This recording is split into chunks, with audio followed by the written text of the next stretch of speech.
On this video, I'm going to continue reading from Ralph Waldo Emerson's essays. This particular essay I'm on right now is on page 519. It's an essay which discusses Napoleon, the General Napoleon from France. It discusses his spiritual virtues. Please feel free to leave your thoughts, your comments, your feedback. It's much appreciated. Please subscribe if you haven't already. Please leave your like or dislike by pressing the like or dislike button. It's much appreciated. And I want to thank you for taking time out of your busy schedule, your busy day, to join me as I read these amazing essays written back in the 19th century, in the early 19th century. Here we go. Here was an experiment under the most favorable conditions of the powers of intellect without conscience. Never was such a leader so endowed and so weaponed. Never leader found such aides and followers. And what was the result of this vast talent and power? Of these immense armies, burned cities, squandered treasures, immolated millions of men, of this demoralized Europe? It came to no result, or passed away like the smoke of his artillery, and left no trace. He left France smaller, poorer, feebler than he found it, and the whole contest for freedom was to be begun again. The attempt was, in principle, suicide. France served him with life and limb and estate, as long as it could identify its interests with him. But when men saw that after victory was another war, after the destruction of armies, new conscriptions, and they who had toiled so desperately were never nearer to the reward, they could not spend what they had earned, nor repose on their downbeds, nor strut in their chautauqs. They deserted him. Men found that his absorbing egotism was deadly to all other men. It resembled a torpedo, which inflicts a succession of shocks on any one who takes hold of it, producing spasms which contract the muscles of the hand, so that the man cannot open his fingers, and the animal inflicts new and more violent shocks until he paralyzes and kills his victim.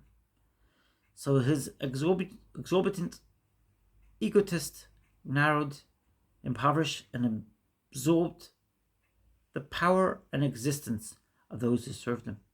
And the universal cry of France and of Europe in 1814 was, quote, "Enough of him," end of quote. Quote, "Assez de Bonaparte," end quote. It was not Bonaparte's fault. He did all that in him lay to live and thrive without moral principle. It was the nature of things, the eternal law of man and the world, which balked and ruined him. And the result in a million experiments will be the same. Every experiment, by multitudes or by individuals, that has sensual and selfish aim will fail.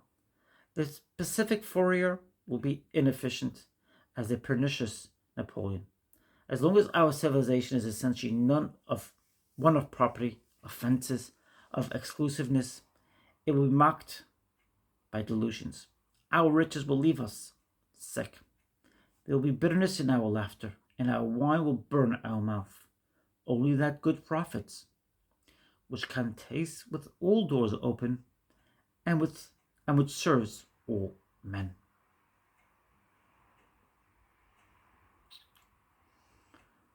So we've come to the end of the book. That's page 520. Now we're on page 521. I believe it's page 521. Yeah, I believe so. Okay. English traits. Emerson's first visit in England in 1833, at a time when he was in low spirits and poor health. His first wife had just died. One of his brothers had just broken down from overwork. He had just resigned his pulpit in Boston and had to find a new career since he had published nothing. he was unknown in England.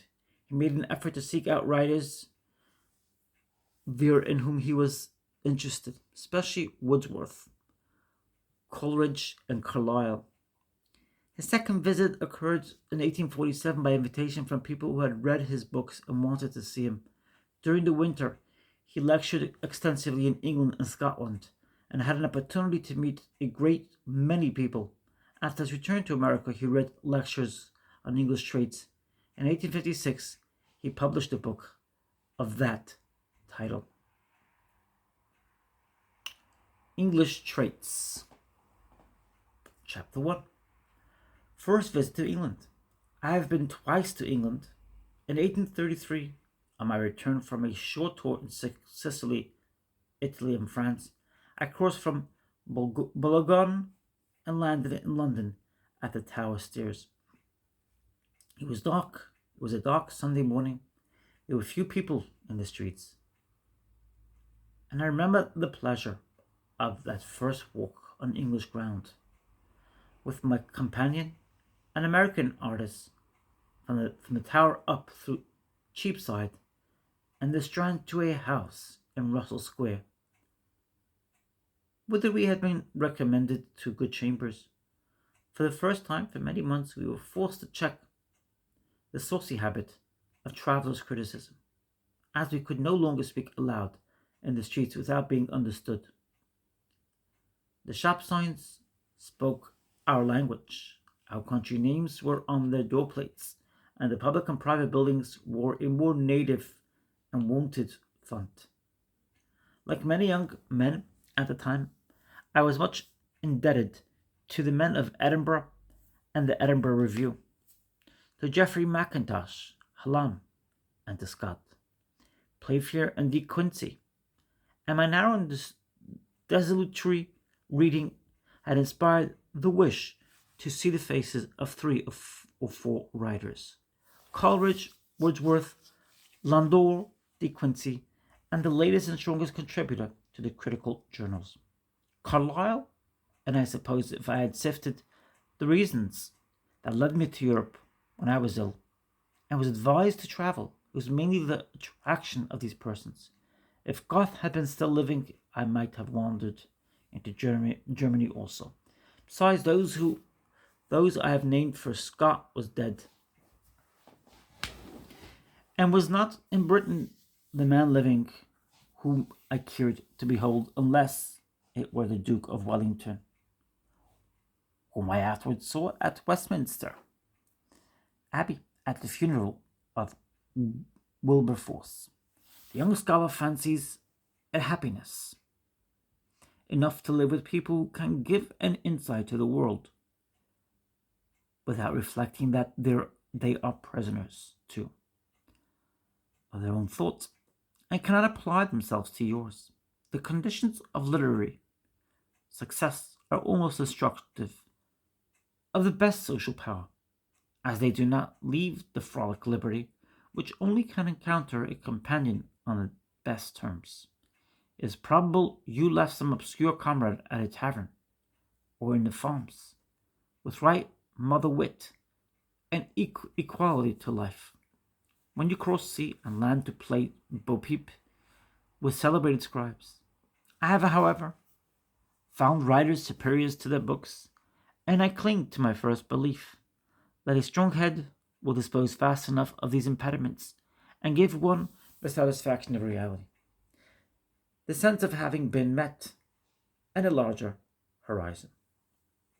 On looking over the diary of my journey in 1833, I find nothing to publish in my memoranda of visits to places, but I have copied a few notes I had made of visits to persons, as they respect parties quite too good and too transparent to the whole world to make it needful to affect any prudery of suppression about a few hints of those bright personalities. At Florence, chief among artists, I found Horatio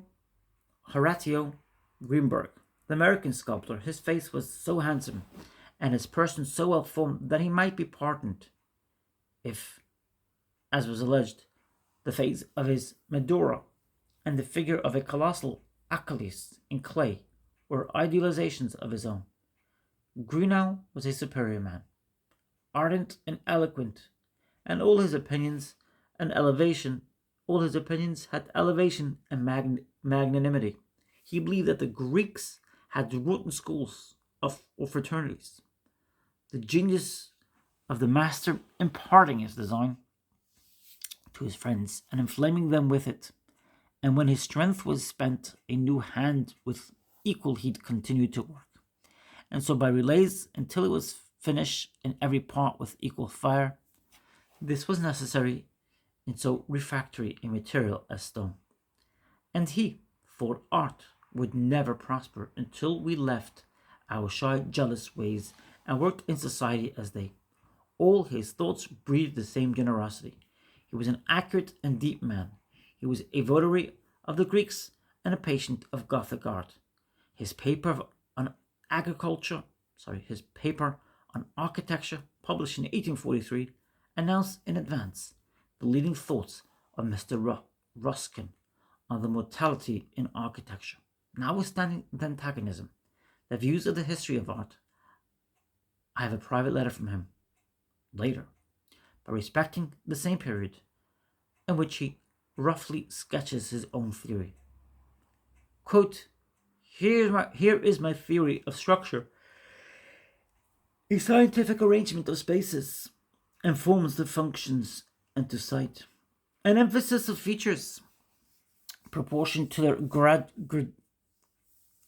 gradated importance in function, color, and ornament, to be decided and arranged and varied by strictly organic laws, having a distinct reason for each decision, the entire and immediate banishment of all makeshift and make-believe. Greenough brought me, through a common friend, an invitation from Mr. Landor, who lived at San Domenico di Ferso. On the 15th May, I dined with Mr. Landor.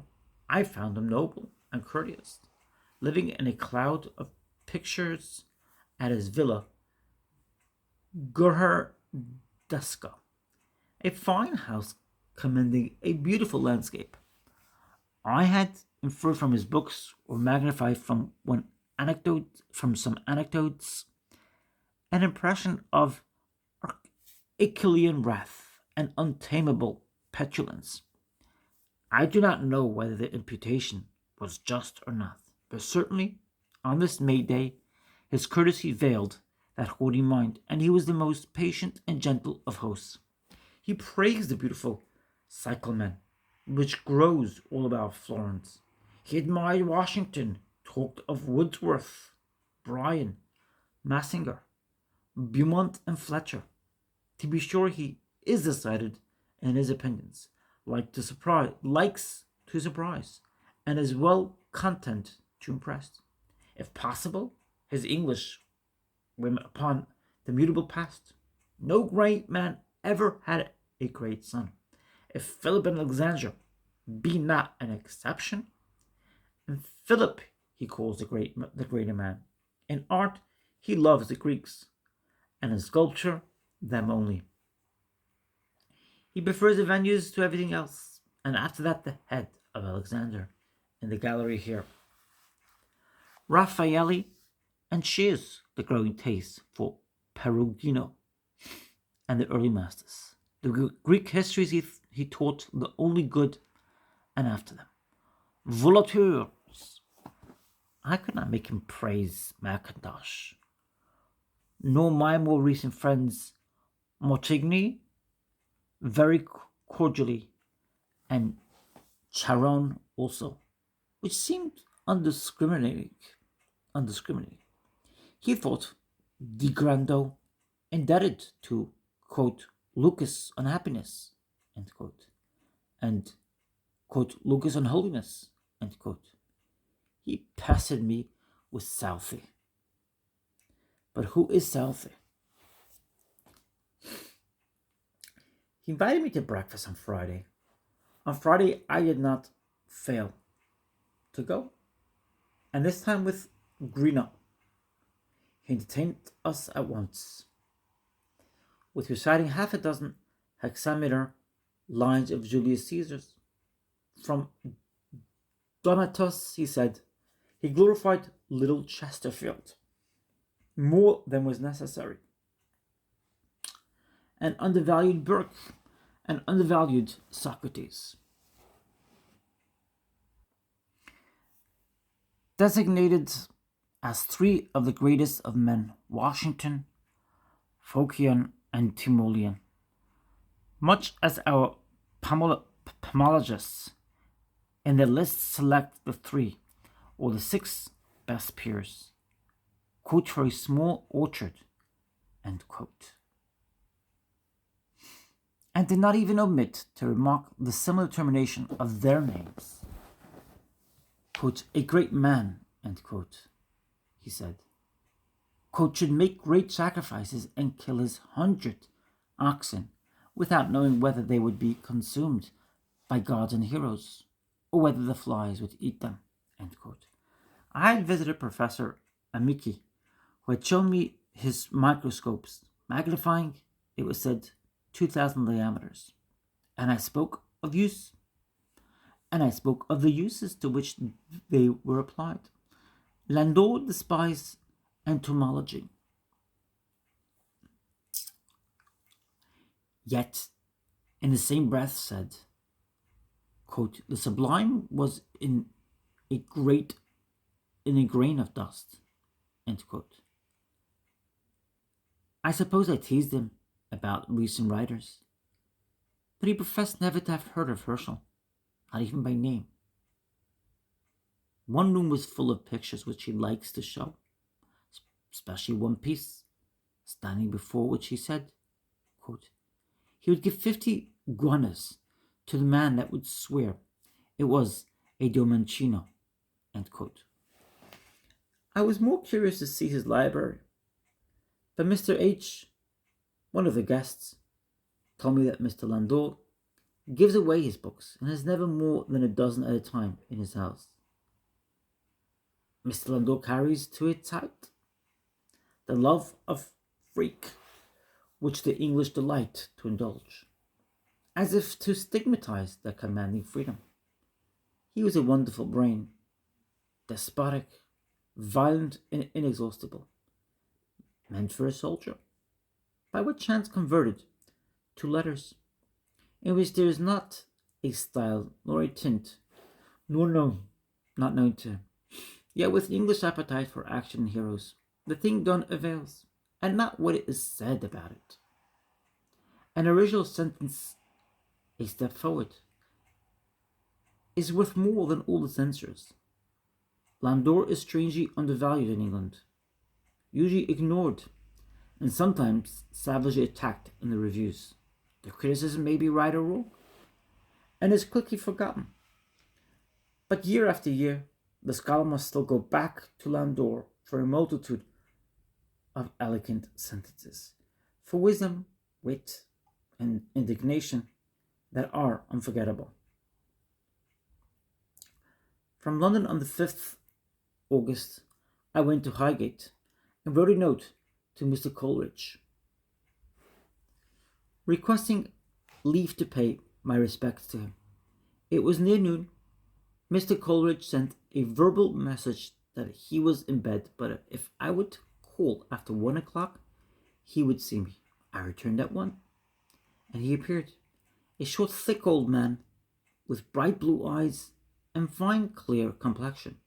Leaning on his cane, he took snuff freely, which presently soiled his cravat. A neat black suit. He asked whether I knew Alston, and spoke warmly of his merits and doings when he knew him in Rome. What a master of the Titanesque he was, etc., etc. He spoke of Dr. Channing.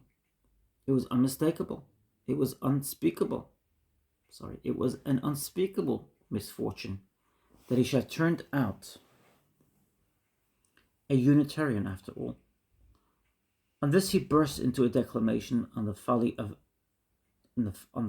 and ignorance of Unitarianism, its high unreasonableness, and taking to Bishop Waterland's book, which lay on the table.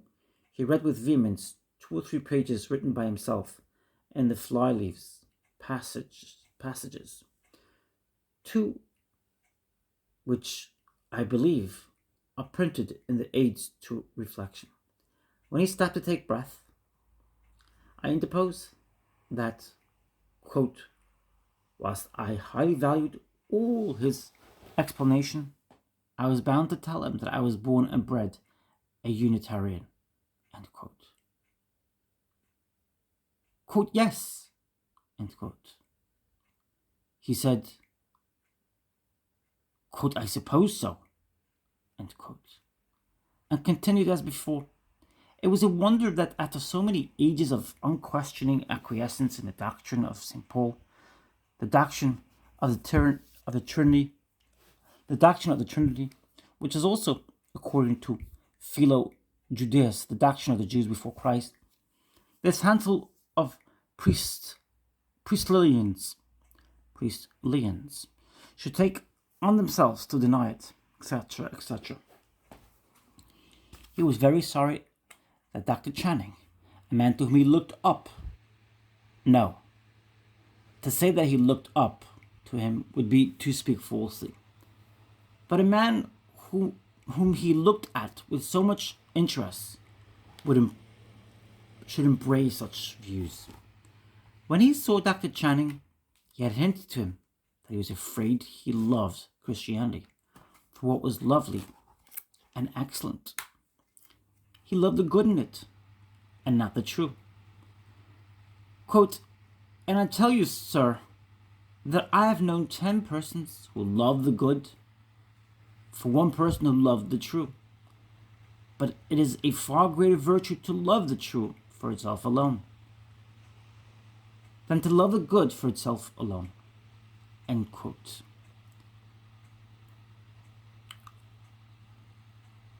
He, Coleridge, knew all about Unitarianism perfectly well, because he had once been a Unitarian and knew what quackery it was. He had been called, quote, the rising star of Unitarianism, end quote. He went on defining, or rather refining, quote, the Trinitarian doctrine was realism. The Trinitarian doctrine was realism. The idea of God was not essential, but super essential, end quote. Talked of Trinism and Tetrarchism and much more, of which I only quote this, quote, that the will was that by which a person is a person. Because if one should push me in the street, and so I should force the man next to me into the kennel, I should at once exclaim, I did not do it, sir. Meaning it was not my will, end quote. And this also, that, quote, if you should insist on your faith here in England, and I on mine would be the hotter side of the faggot, end quote. I took advantage of a pause to say that he had many readers of all religious opinions in America, and I proceeded to inquire if the, quote, extract, end quote, from the Independent pamphlet in the 3rd volume of The Friend were a veritable quotation. He replied that it was really taken from a pamphlet in his possession entitled, quote, a protest of one of the Independents, end quote, or something to that effect. I told him how excellent I thought it, and how much I wished to see the entire work. Quote, yes, end quote, he said. Quote, the man was a chaos of truths, but lacked the knowledge that God was a God of order. Yet the passage would no doubt strike, but more in the quotation than in the original, for I have filtered it. End quote. When I rose to go, he said, quote, I do not know whether you care about poetry, but I will repeat some verses I lately made on my baptismal university anniversary. End quote. And he recited with strong emphasis, standing 10 or 12 lines, beginning. Quote, born unto good in Christ. End quote. He inquired where I had been travelling, and on learning that I had been in Malta and Sicily, he compared one island with the other, repeating what he had said to the Bishop of London when he returned from that country. That Sicily was an excellent school of political economy. For in any town there, it only needed to ask what the government enacted and reverse that to know what ought to be done. It was the most flagitiously opposite legislation to anything good and wise. There were only three things which the government had brought into that garden of delights, namely, itch, pox, and famine, whereas the multitude of faults of law and mind was seen in making the barren rock of semi-Saracen inhabitants the seat of population and plenty. Going out, he showed me in the next apartment a picture of Alston's. He told me that Montague, a picture dealer, once came to see him, and glancing towards this, said, quote, well, you have got a picture, end quote, thinking it the work of an old master. Afterwards, Montague, still thinking with his back to the canvas, put up his hand and touched it and exclaimed, quote, by heaven, this picture is not 10 years old, end quote. So delicate and skillful was that man's touch. I was in his company for about an hour, but find it impossible to recall the largest part of his discourse, which is often like so many printed paragraphs in his book. Perhaps the same so readily did he fall into certain commonplaces. As I might have foreseen, the visit was rather a spectacle than a conversation, of no use beyond the satisfaction of my curiosity. He was old and preoccupied, and could not bend to a new companion and think with him. From Edinburgh I went to the Highlands. On my return I came from Glasgow to Dumfries, and being intent on delivering a letter which I had brought from Rome, inquired for Craigen Puttock.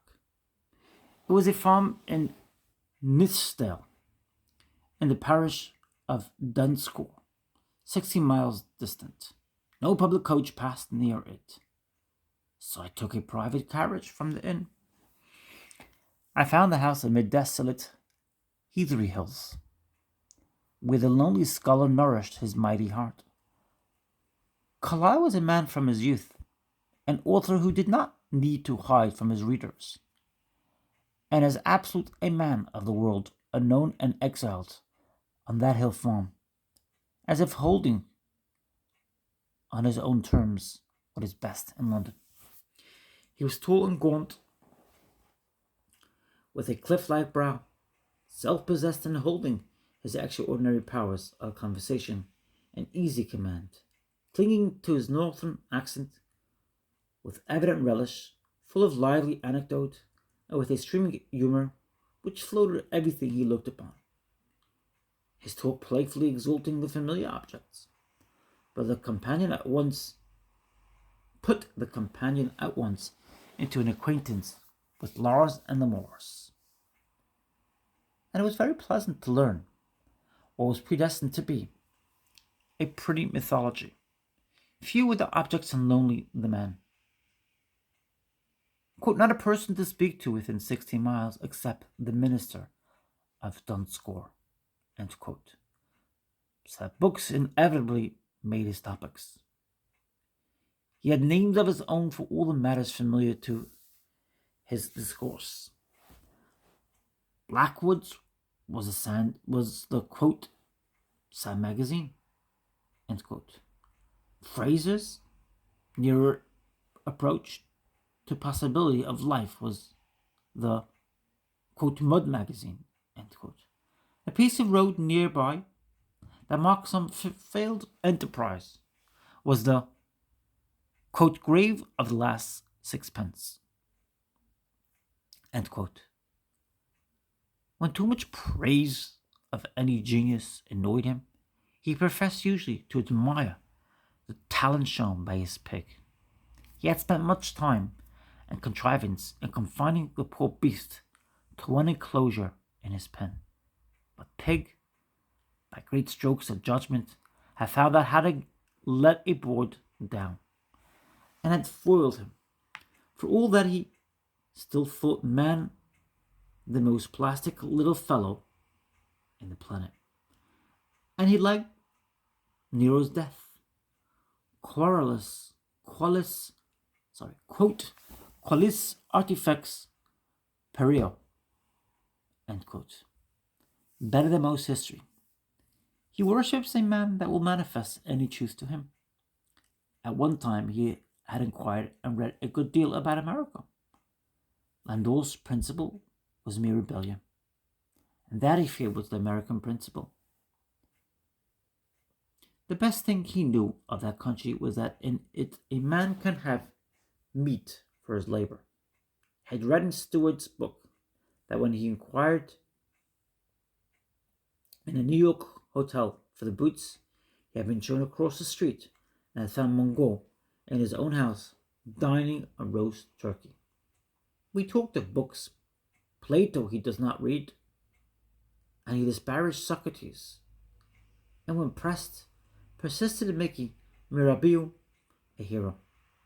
Gibbon he called the quote, splendid bridge from the old world to the new, end quote. His own reading had been multifarious. Tristram Shandy was one of his first books after Robinson Crusoe, and Robertson's America an early favorite. Rousseau's Confessions. He discovered to him that he was not a dunce, and it was now 10 years since he had learned German by the advice of a man who told him he would find in that language what he wanted. He took despairing or satirical views of literature at this moment, recounted the incredible sums paid in 1 year by the great bestsellers for puffing. Hence, it comes that no newspaper is trusted now. No books are bought, and the booksellers are on the eve of bankruptcy. He still returned to English pauperism, the crowded country, the selfish abdication by public command of all that public persons should perform. Government should direct poor men what to do. Poor Irish folk come wandering over these moors. My dame makes it a rule to give to every son of Adam bread to eat, and supplies his wants to the next house. But here are thousands of acres which might give them all meat, and nobody to bid these poor Irish go to the moor and till it.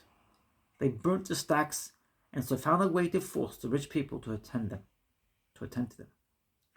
We went out to walk over long hills and looked at Criffel, then without his cap, and down Wordsworth's country. There we sat down and talked of the immortality of the soul. It was not Carlyle's fault that we talked on that topic, for he had the natural disinclination of every nimble spirit to bruise itself against walls, and did not like to place himself where no step can be taken. But he was honest and true, and cognizant of the subtle links that bind ages together, and so how every event affects all the future. Quote, Christ died on the tree. That bill done score, crook yonder. That brought you and me together. Time has only a relative existence. End quote. He was already turning his eyes towards London with a scholar's appreciation. London is the heart of the world, he said. Wonderful only from the mass of human beings. He liked the huge machine. Each keeps its own round. The baker's boy brings muffins to the window at a fixed hour every day. And that is all the Londoner knows or wishes to know on the subject. But it turned out good men. He named certain individuals, especially one man of letters, his friend, the best mind he knew, whom London had well served.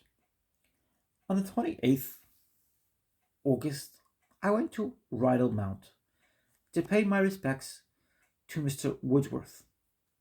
His daughters called in their father, a plain, elderly, white-haired man, not progressing, and disfigured by green goggles. He sat down and talked with great simplicity. He had just returned from a journey. His health was good, but he had broken a tooth by a fall when walking with two lawyers, and had said that he was glad it did not happen 40 years ago, whereupon they had praised his philosophy. He had much to say of America, the more that it gave occasion for his favorite topic, that society is being enlightened by a superficial tuition out of all proportion to its being restrained by moral culture. Schools do no good. Tuition is not education. He thinks more of the education of circumstances than of tuition. Tis not, t is not, sorry, T is not the question whether there are offences of which the law takes cognizance, but whether there are offences of which the law does not take cognizance. Sin is what he fears, and our society is to escape without gravest mischiefs from the source. He had even said, what seemed a paradox, that they needed a civil war in America to teach the necessity of knitting the social ties together. Quote, they may be, end quote, he said. Quote, in America, some vulgarity in manner, but that's not important. That comes of a pioneer state of things. But I fear they are too much given to the making of money, and secondly, to politics. And they make political distinctions the end and not the means.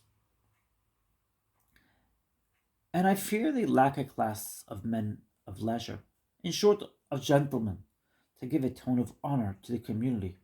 I am told that things are boasted of in the second class of society there, which in England, God knows, are done in England every day, but would never be spoken of.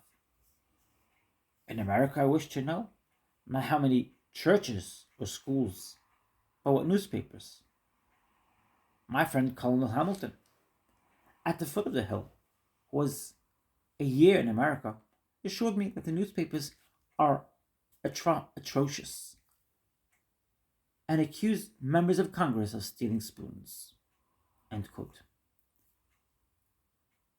He was against taking off the tax on newspapers in England, which the reformers represent as a tax upon knowledge for this reason, that they would be inundated with base prints. He said he talked on political aspects, for he wished to impress on me and all good Americans to cultivate the moral, the conservative, etc., etc., and never to call into action the physical strength of the people, as had just now been done in England, the Reform Bill, 18 prophesied by Delomy. He alluded once or twice to his conversation with Dr.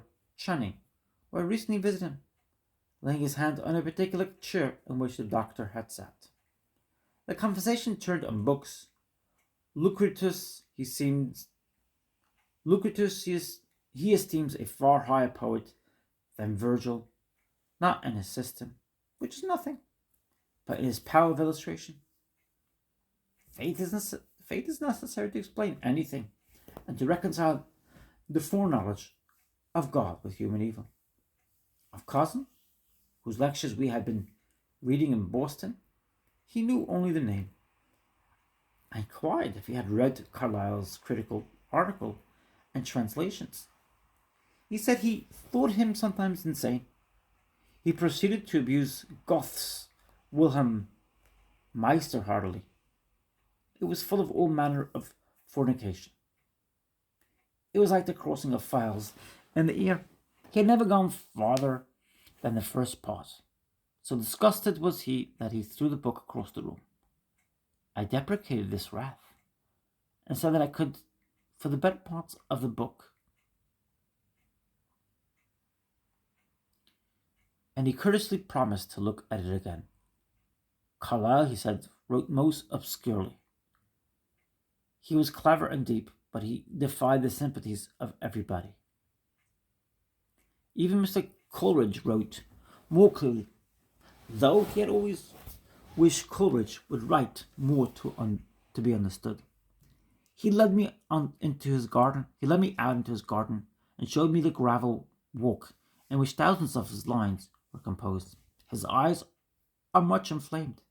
This is no less except for reading, because he never writes prose, and of poetry he carries even hundreds of lines in his head before writing them.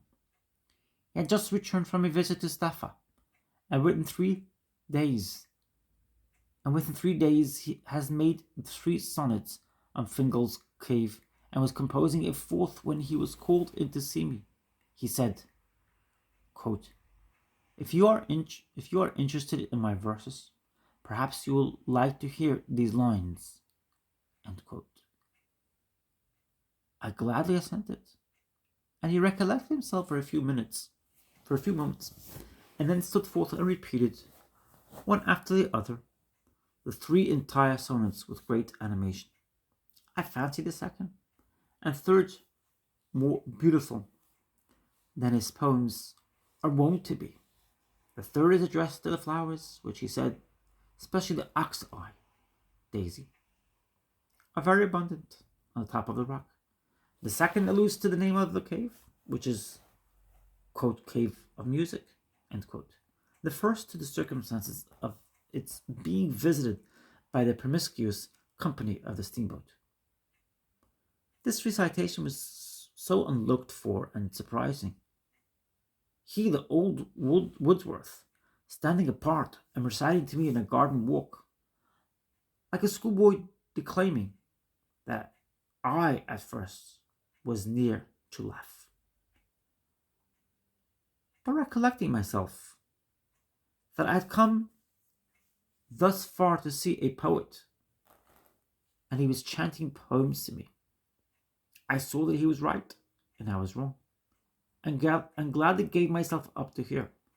I told him how much the few printed extracts had quickened the desire to possess his unpublished poems. He replied he never was in a haste to publish, partly because he corrected a good deal, and every alteration is ungraciously received after printing. But what he had written would be printed whether he lived or died. I said Tintern Abbey appeared to be the favourite poem with the public. The more contemplative readers preferred the first books of the Excursion and the Sonnets. He said, quote, yes, they are better, end quote. He preferred such of his poems as touched the affections to any others. Whatever is didactic, or theories of society, and so on, might perish quickly. But whatever combined a truth with an affection was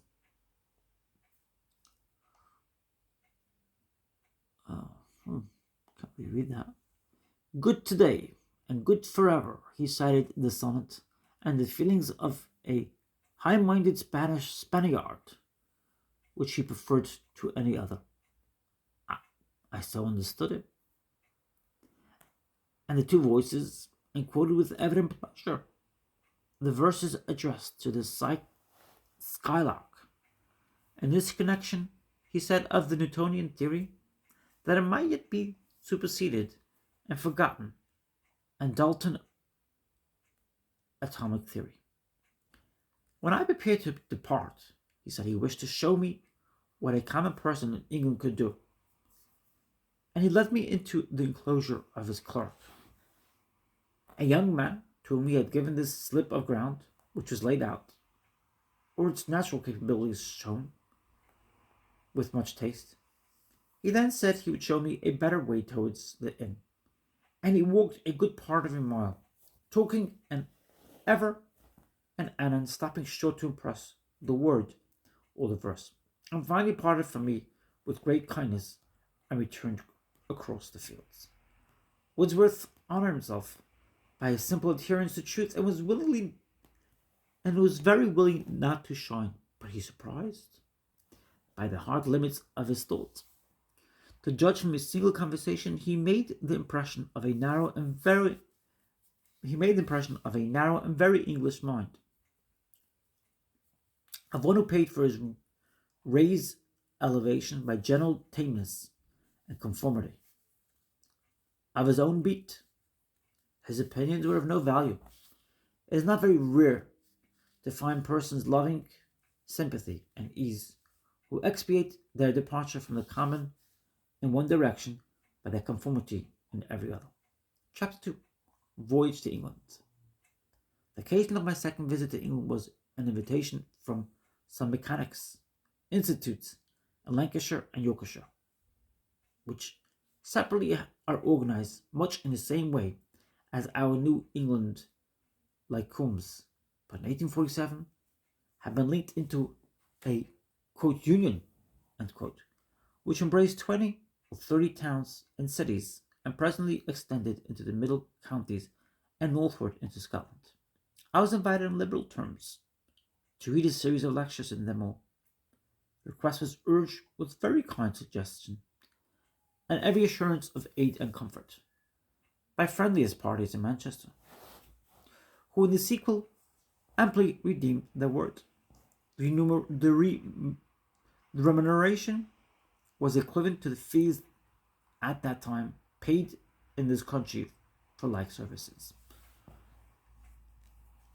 At all events, it was sufficient to cover any traveling expenses, and the proposal offered an excellent opportunity of seeing the interior of England and Scotland by means of a home and a committee of intelligent friends awaiting me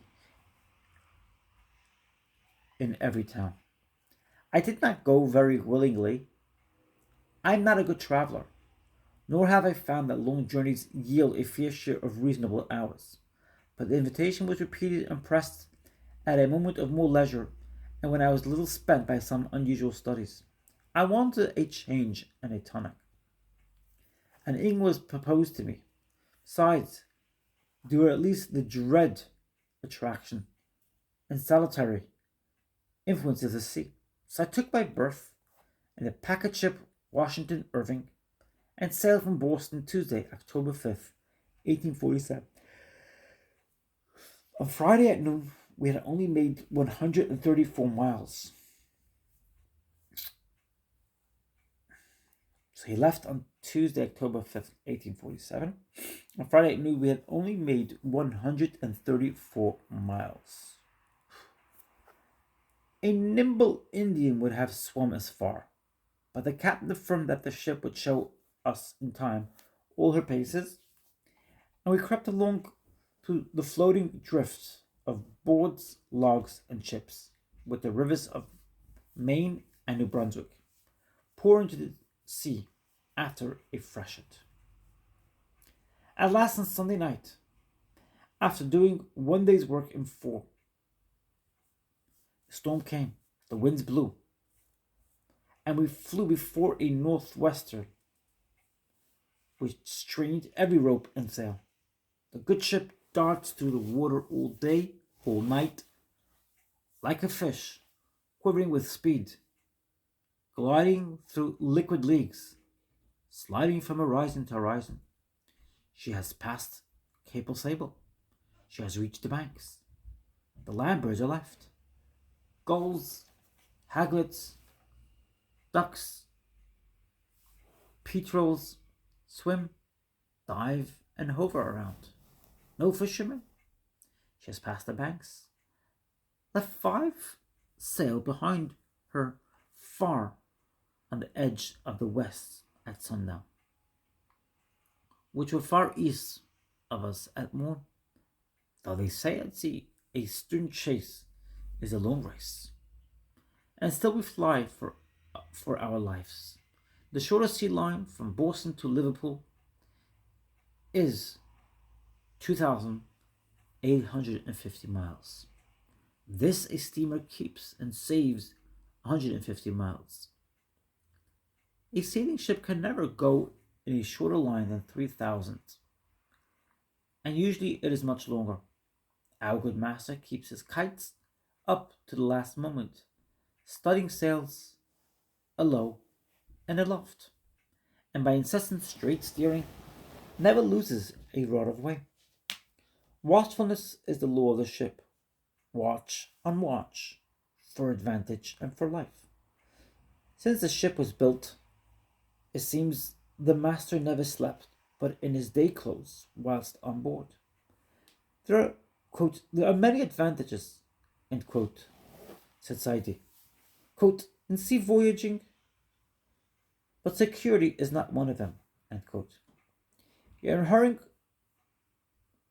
over these abysses, whatever dangers we are running into, we are certainly running out of the risks of hundreds of miles every day, which have their own chances of squall, collision, sea stroke, piracy, cold and thunder.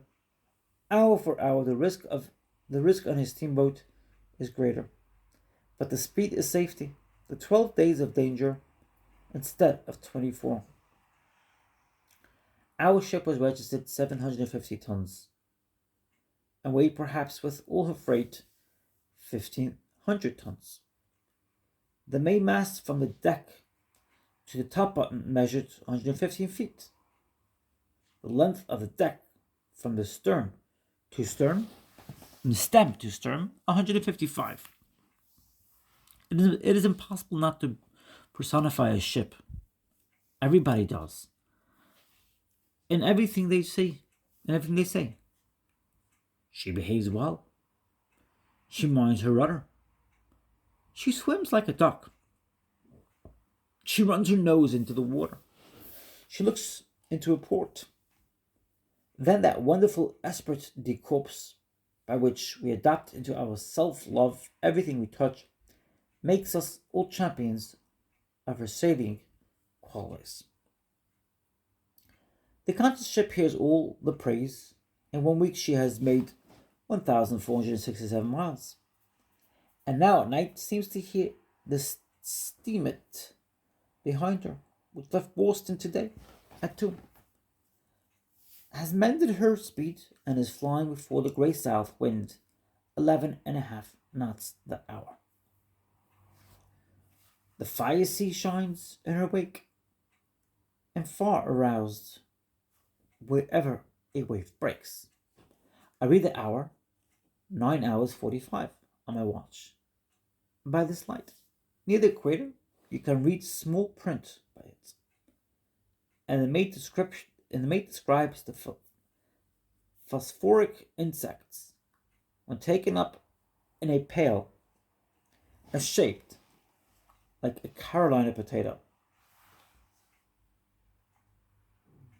I find the sea like an acquired taste,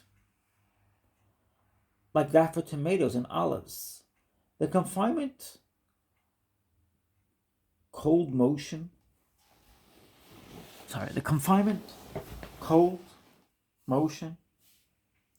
noise, and odor are not to be dispensed with. The floor of your room is sloped at an angle. of 20 or 30 degrees, and I woke every morning with the belief that someone was tipping up my berth. My berth. Nobody likes to be treated ignominiously, upset, shoved against the side of the house, rolled over, suffocated with bilge, mephitis, and stewing oil. We get used to these annoyances at last. But the dread of the sea remains longer. The sea is masculine, a type of active strength. Look, what eggshells are drifting all over it. Each one, like ours, filled with men and ecstasies of terror, alternating with cockney conceit, as the sea is rough or smooth. Is this sad-colored circle an eternal symmetry? In our graveyards we scoop a pit, but this aggressive water opens mile-wide pits and chasms, and makes a mouthful of a fleet. To the geologist, the sea is the only firmament. The land is in perpetual flux and change, now blown up like a tumor, now sunk in a chasm. And the registered observations of a few hundred years find it in a perpetual tilt, rising and filling. The sea keeps its old level, and it is no wonder that the history of our race is so recent. If the roar of the ocean is silencing our traditions, a rising of the sea, such as has been observed, say, an inch in a century, from east to west on the land, will bury all the towns, monuments, bones, and knowledge of mankind steadily and insensibly. If it is capable of these great and secular mischiefs, it is quite as ready at private and local damage. And of this no landsman seems to fearful as a seaman. Such as comfort and such danger as the narratives of the captain and mate disclose are bad enough as the costly fee we pay for entrance to Europe. But the wonder is always new. The wonder is always new that any sane man can be a sailor. And here on the second day of our voyage, I'll repeat that again. But the wonder is always new that any sane man can be a sailor. And here on the second day of our voyage stepped out a little boy in his shirt sleeves who had hid himself whilst the ship was in port, in the bread closet, having no money and wishing to go to England. The sailors have dressed him in Guernsey frock with a knife in his belt, and he is climbing nimbly about after them, quote, like the work first rate, and if the captain will take him, means now to come back again in the ship, end quote. The mate avers that this is the history of all sailors. 9 out of 10 are runaway boys, and as all of them are sick of the sea, but stay in it out of pride. Jack has a life of risks, incessant abuse, and the worst pay. It is a little better with the mate, and not very much better with the captain. $100 a month is reckoned high pay. If sailors were contented, if they had not resolved again and again not to go to sea any more, I should respect him. Of course, the inconveniences and terrors of the sea are not of any account to those whose minds are preoccupied. The water laws, Arctic frost, the mountain, the mine, only shatter cockneyism. Every noble activity makes room for itself. A great mind is a good sailor, as a great heart is. And the sea is not slow in disclosing inestimable secrets to a good naturalist. It is a good rule in every journey to provide some piece of liberal study to rescue the hours which bad weather, bad company, and tavern steal from the best economists. Classics which at home are drowsily read have a strange charm in a country inn or in the transom of a merchant brig. I remember that some of the happiest and most valuable hours I have owed to books passed many years ago on shipboard. The worst impediment I have found at sea is the want of light in the cabin. We found on board the unusual cabin library Basil Hall, Dumas, Dickens, Bulwer, Balzac, and Sand were our sea gods. Among the passengers, there was some variety of talent and profession. We exchanged our experiences and all learned something. The busiest talk was leisure and convenient at sea, and sometimes a memorable fact turned up which you have long had a vacant niche for, and seized with the joy of a collector.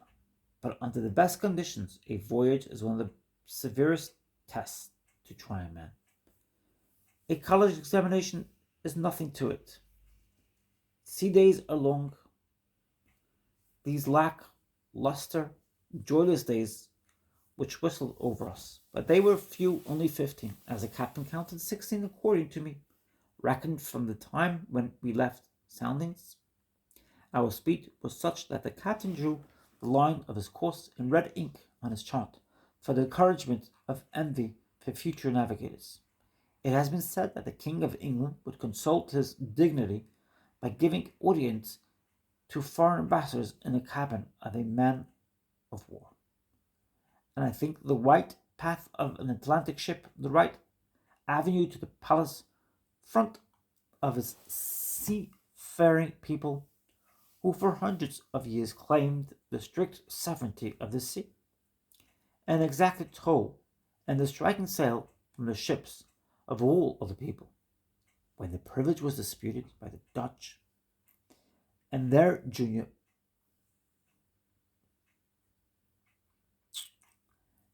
marines, on the plea that you could never anchor in the same wave or hold property in what was always flowing, the English did not stick to claim the channel, or bottom of all, the main.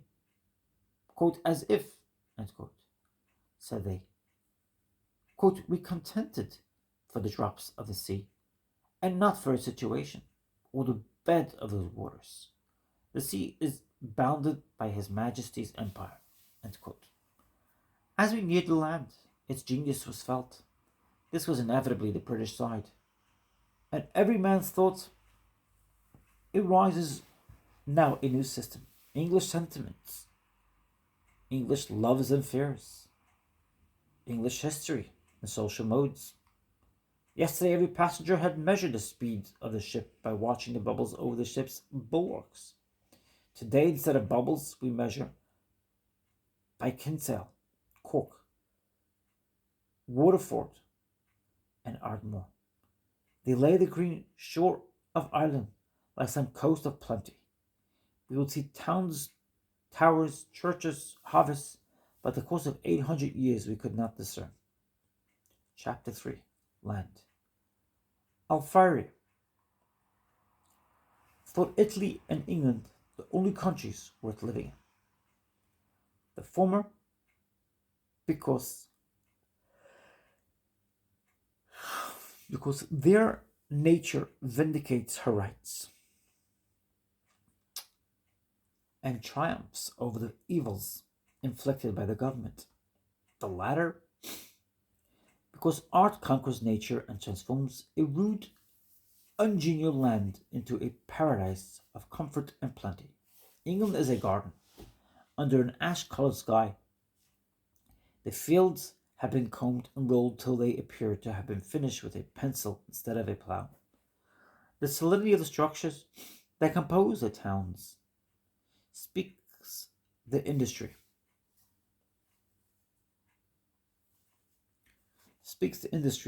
Of ages. Nothing is left as it was made. Rivers, hills, valleys, and sea itself feel the hand of a master. The long habitation of a powerful and ingenious race has turned every rood of land to its best use, has found all the capabilities, the arable soil, the quarable rock, the highways, the byways, the fords, the navigable waters, and the new haunts of intercourse meet you everywhere, so that England is a huge phalanstery where all that man wants is provided within the precinct. Cushioned and comforted in every manner, the traveller rides as on a cannonball, high and low, over rivers and towns, through mountains and tunnels of 3 or 4 miles, and near twice the speed of our trains, and reads quietly the Times newspaper, which by its immense correspondence and reporting seems to have machined the rest of the world for his occasion. The problem of the traveller landing in Liverpool is, why England is England?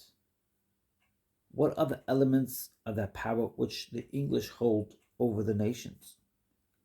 If there be one test of national genius universally accepted, it is success. And if there be one successful country in the universe for the last millennium, that country is England. A wise traveller will naturally choose to visit the best of actual nations, and an American has more reasons than another to draw him in Britain. In all that is done or begun by the Americans towards right thinking or practice, we are met by a civilization already settled and overpowering. Culture of the day, the thoughts and aims of men, are English thoughts and aims. A nation considerable for 1,000 years since Akbar, it has in the last centuries obtained the ascendant and stamped the knowledge, activity, and power of mankind with its impress. Those who resist it do not feel it or obey it less. The Russian in his nose is aiming to be English. To the Turk and Chinese, Alskir making efforts to be English.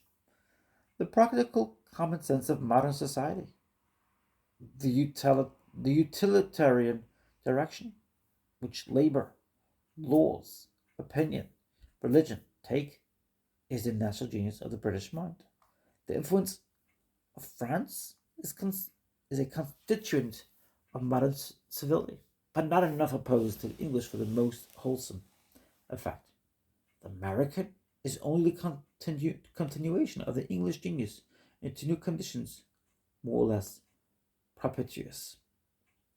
See what books fill our libraries. Every book we read, every biography, play, romance, in whatever form, is still English history and manners. So that a sensible Englishman once said to me, quote, "As long as you do not grant us copyright, we shall have a teaching of you," end quote.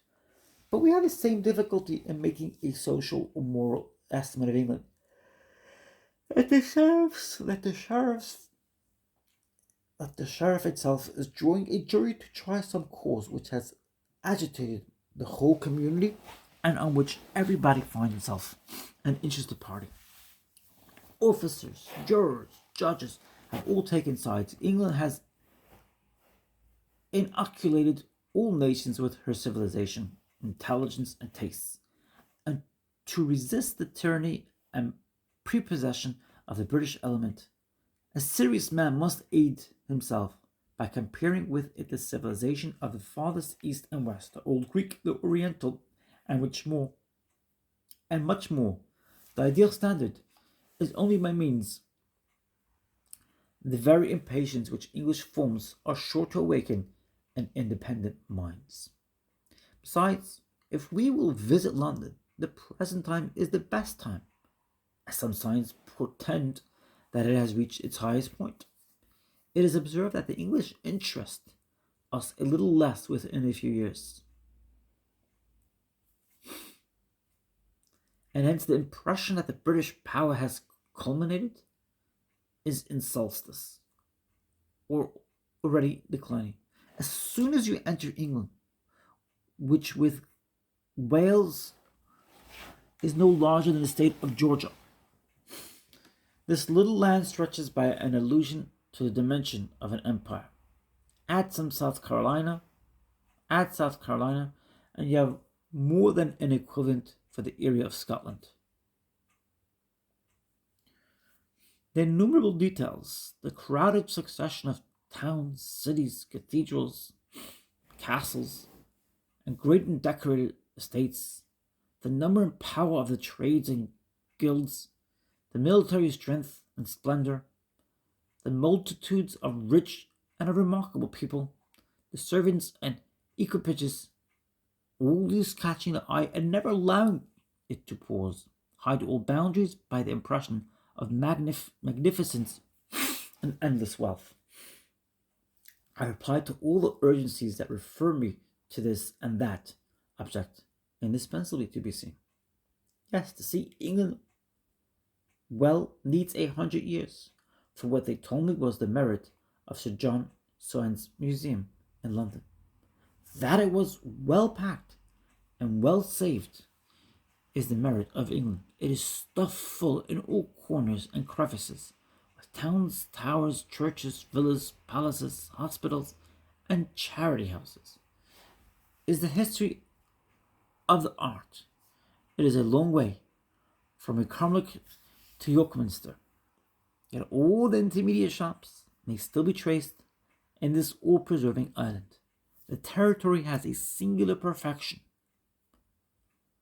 The climate is warmer by many degrees than it is entitled by latitude.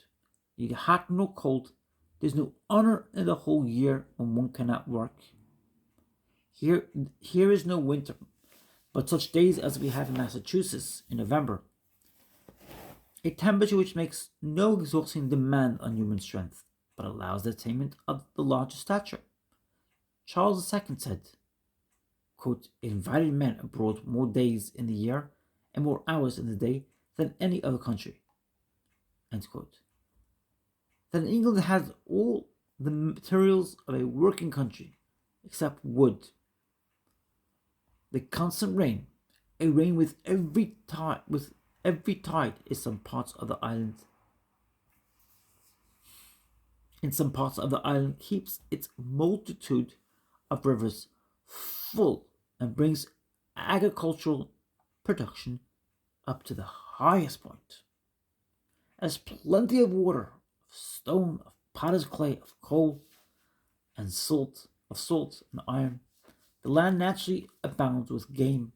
Immense heaths and downs are paved with quails, grouse, and woodcock, and the shores are animated by waterbirds. The rivers and surrounding seas spawn with fish. There are salmon for the rich, and sprats and herrings for the poor. In the northern locks, the herring are innumerable shoals. At one season, the country people say, the lakes contain 1 part water and 2 parts fish. The only drawback on this industrial conveniency is the darkness of its sky. The night and day are too nearly of a color. It strains the eye to read and to write, and the coal smoke in the manufacturing towns, the fine suits of blacks, darken the day, give white sheep the color of black sheep, discolor the human saliva, contaminate the air, poison many plants, and corrode the monuments and buildings. The London fog aggravates the attempts of the sky, and sometimes justifies the epigram on the climate by an English wit.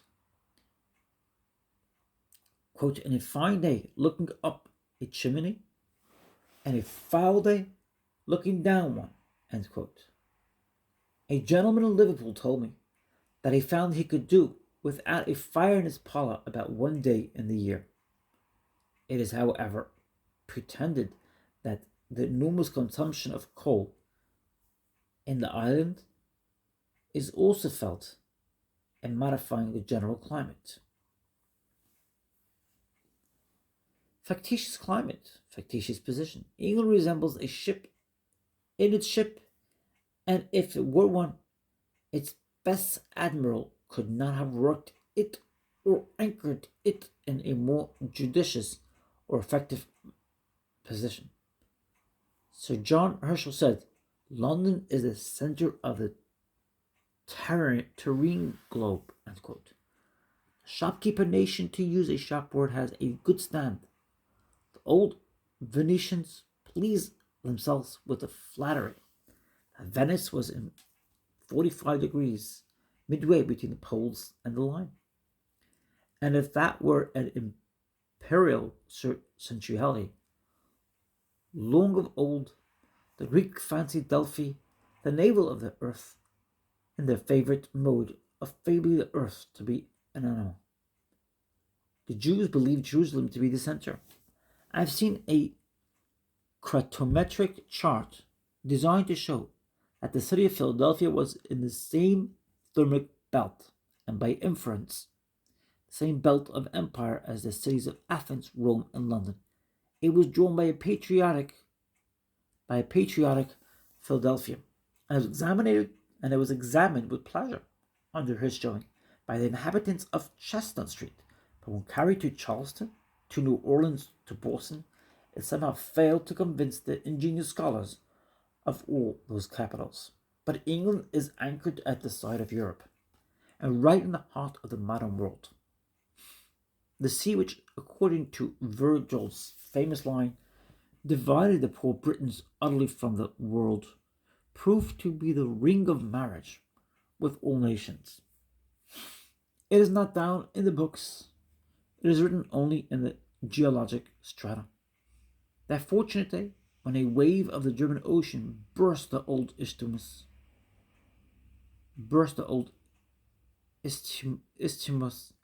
with joint Kent and Cornwall to France, and gave to this fragment of Europe its impregnable seawall, cutting off an island of 800 miles in length, with an irregular breadth reaching to 300 miles.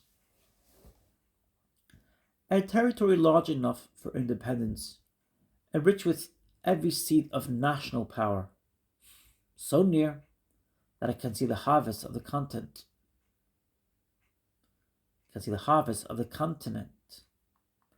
And so far that who would cross the strait must be an expert mariner, ready for tempests. As America, Europe, and Asia lie, these Britons have precisely the last commercial position in the whole planet, and are sure of a market for all the goods they can manufacture.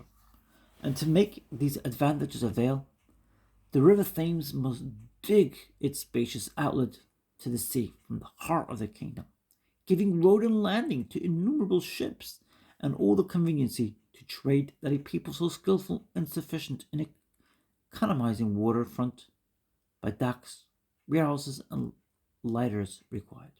When James I declared his purpose of punishing London by removing his court, the Lord Mayor replied that, quote, removing his royal presence from his lieges, they hoped he would leave them the Thames, end quote. In the variety of surface, Britain is a miniature of Europe, having plain, forest, marsh, river, seashore, mines in Cornwall, caves in Matlock and Derbyshire, delicious landscape in Dovedale, delicious sea view at Torbay, Highlands in Scotland, Snowdon in Wales, and in Westmoreland and Cumberland, a pocket Switzerland, in which the lakes and mountains are on a sufficient scale to fill the eye and touch the imagination. It is a nation conveniently small. Fontenelle thought that nature had sometimes a little affectation, and there is such an artificial completeness in this nation of artificers, as if there were a design from the beginning to elaborate a bigger Birmingham. Nature held counsel with herself and said, "My Romans are gone. to build my new empire, I will choose a rude race, all masculine, with brutal strength. I will not grudge a competition of the roughest males. Let buffalo gore buffalo, and the pasture to the strongest. For I have work that requires the best will and sinew. Sharp and tempered, northern breezes shall blow to keep that will alive and alert. The sea shall disjoin the people from others, and knit them to a fierce nationality.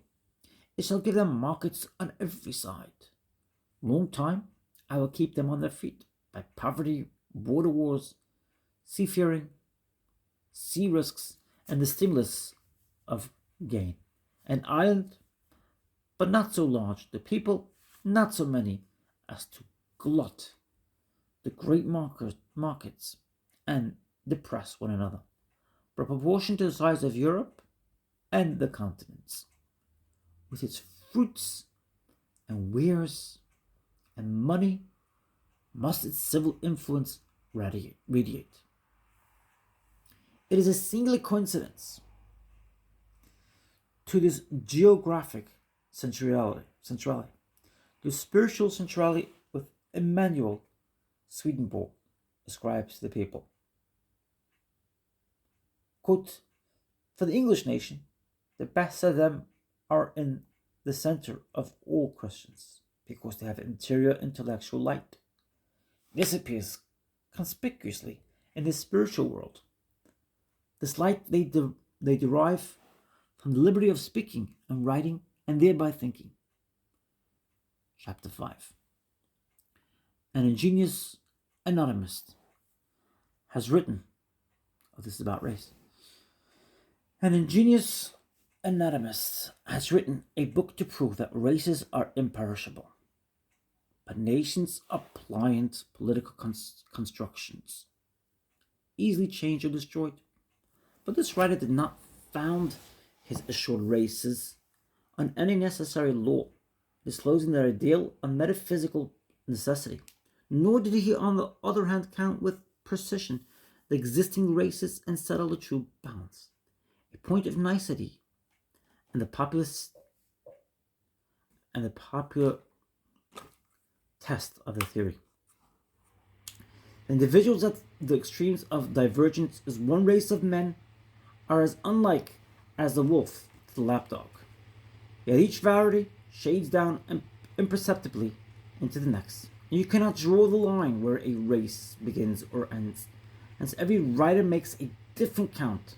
Blumenbach reckons 5 races, Humboldt 3, and Mr. Pickering, who lately in our exploring expedition thinks he saw all the kinds of men that can be on the planet, makes 11. The British Empire is reckoned to contain, in 1848, 222 million souls. I think that's 222,000 souls. Now that's million.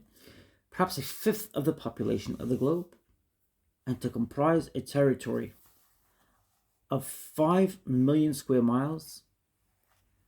So far have British people predominated. Perhaps 40 of these million are of British stock. Add the United States of America, which reckon in the same year, exclusive of slaves, 20 million of people on a territory of 3 million square miles, and in which the foreign element, however considerable, is rapidly assimilated, and you have a population of English descent and language of 16 million, and governing a population of 245 million souls. The British census proper reckons 27.5 million in the home countries.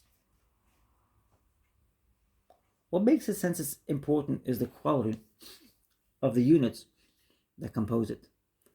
They are free, forcible men, in a country where life is safe and has reached the greatest value. They give the bias to the current age, and that not by chance or by mass, but by their character and by the number of individuals among them, or personal ability. It has been denied that the English have genius. Be it as it may, men of vast intellect have been born on their soil, and they have made or applied the principal inventions. They have sound bodies and supreme endurance in war and in labor. The sporting force of the race has sufficed to the colonization of great parts of the world, yet it remains to be seen whether they can make good the exodus of millions from Great Britain, amounting in 1852 to more than 1,000 a day.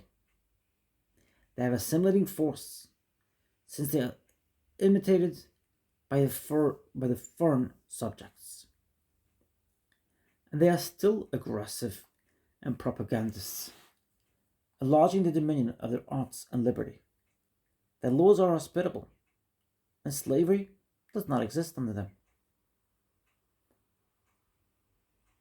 What oppression exists is incidental and temporary. Their success is not sudden or fortunate, but they have maintained constancy and self-equality for many ages. And is this power due to their race or to some other cause? Men here gladly have the power of blood or race.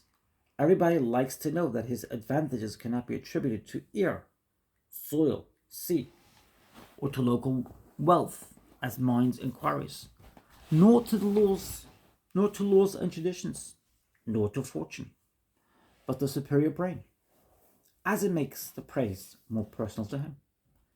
We anticipate in the doctrine of race something like that law of physiology, that whenever bone, muscle, or essential organ is found in one healthy individual, the same part of an organ may be found in or near the same place in its cogner. And we look to find in the son every mental and moral property that existed in the ancestor. In race, it is not the broad shoulders or litheness or statures that give advantage, but a symmetry that reaches as far as to the wit. And the miracles and renown behind. Then first we care to examine the pedigree and copy heedfully and training what food they ate, what nursing schools and exercises they had, which resulted in this mother wit, delicacy of thought, and robust wisdom. How came such men as King Alfred and Roger Bacon, William of Wykeham, Walter Raleigh, Philip Sidney, Isaac Newton, William Shakespeare, George Chapman, Francis Bacon, George Herbert, Henry Vane, to exist here? What made these delicate natures? Was it the ear? Was it the sea? Was it the parentage? For it is certain that these men are samples of their contemporaries. The hearing ear is always found close to the speaking tongue, and no genius can long or often utter anything which is not invited and gladly entertained by men around him. It is race, is it not, that puts the 100 millions of India under the dominion of a remote island in the north of Europe. Race avails much. If that be true which is alleged, that all Celts are Catholics and all Saxons are Protestants, that Celts love unity of power and Saxons the representative principle, race is a controlling influence in the Jew, who, for 2 millenniums, under every climate has preserved the same character and employments.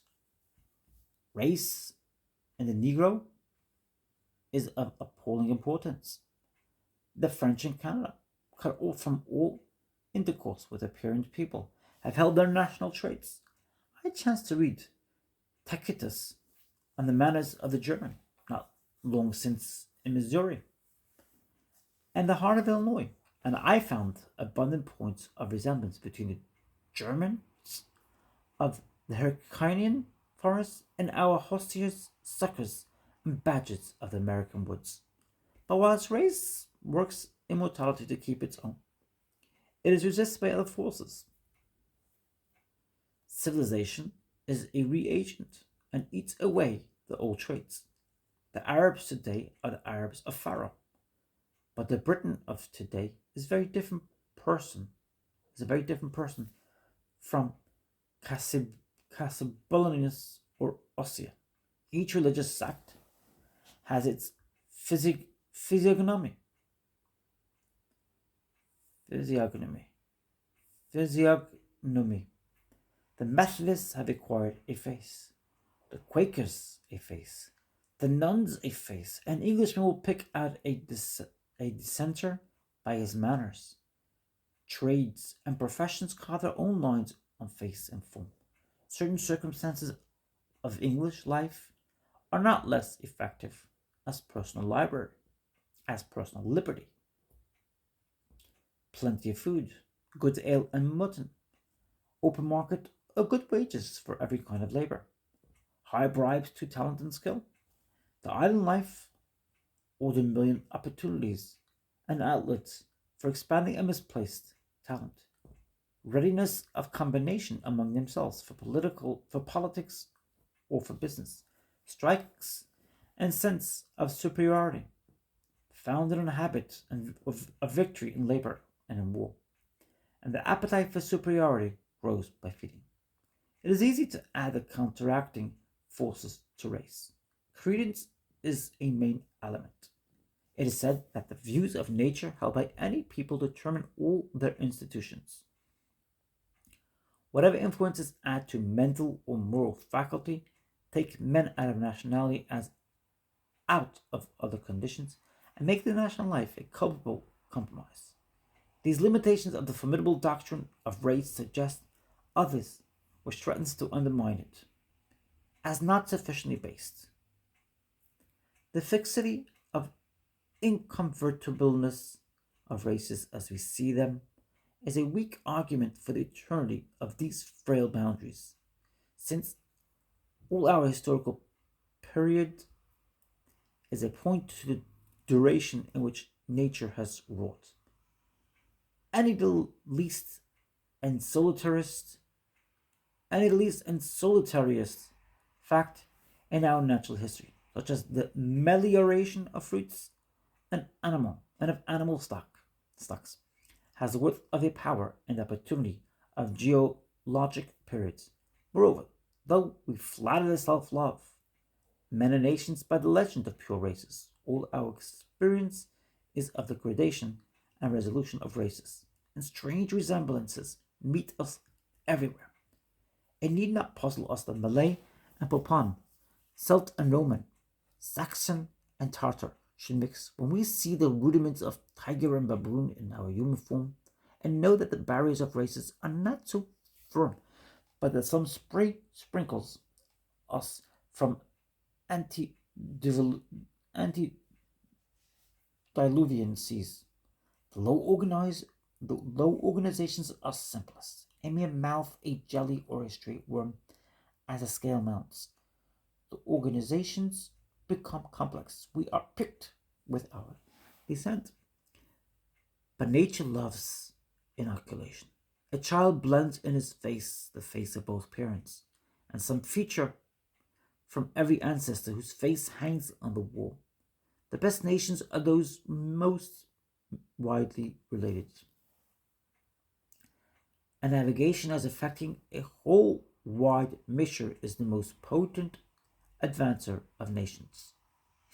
The English composite character betrays a mixed origin. Everything English is a fusion of distant and antagonistic elements. The language is mixed. The names of men are of different nations, 3 languages, 3 or 4 nations. The currents of thought are counter. Contemplation and practice go. Active intellect and dead conservatism.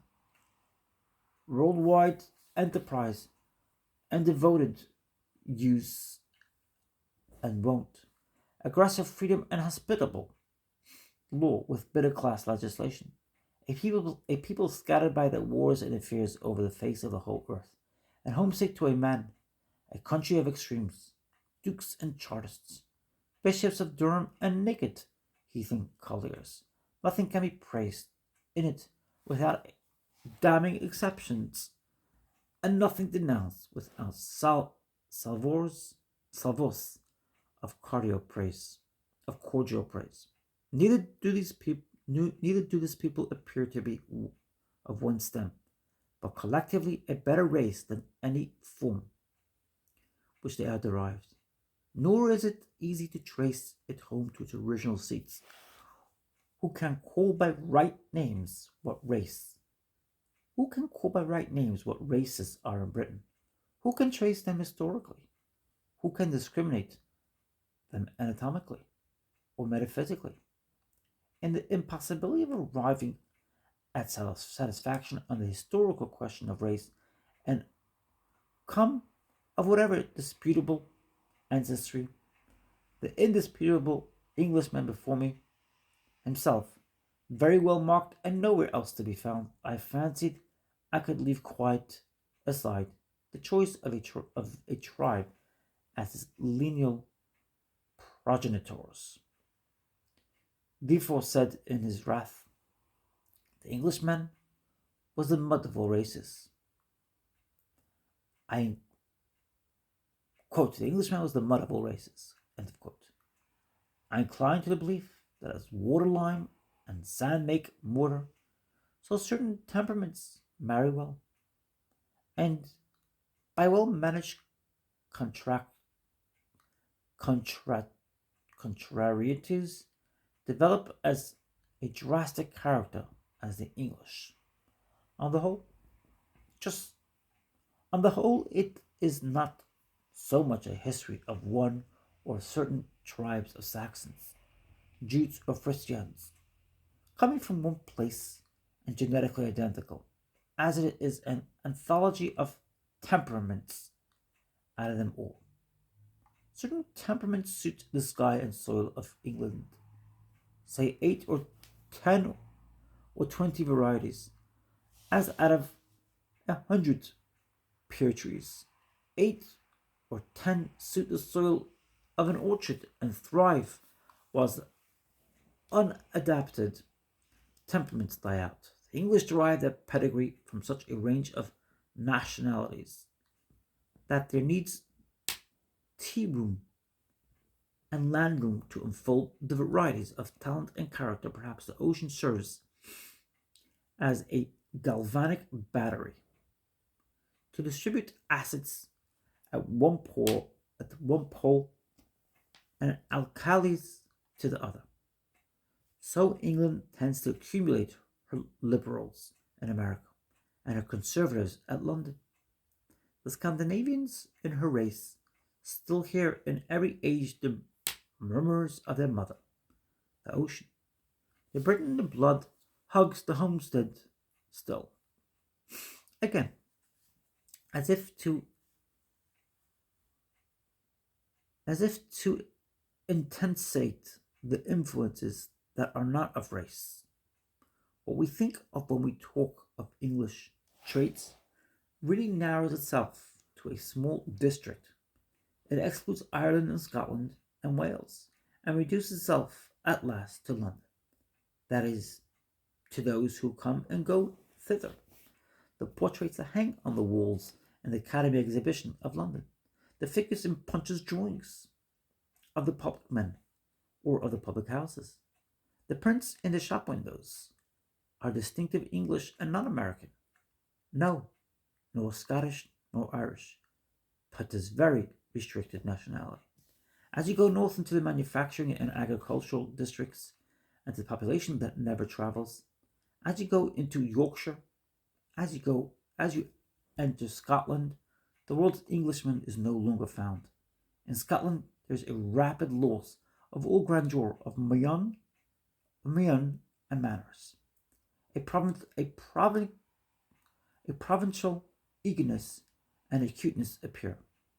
The poverty of the country makes itself remarked, and a coarseness of manners and among the intellectual is the insanity of dialects.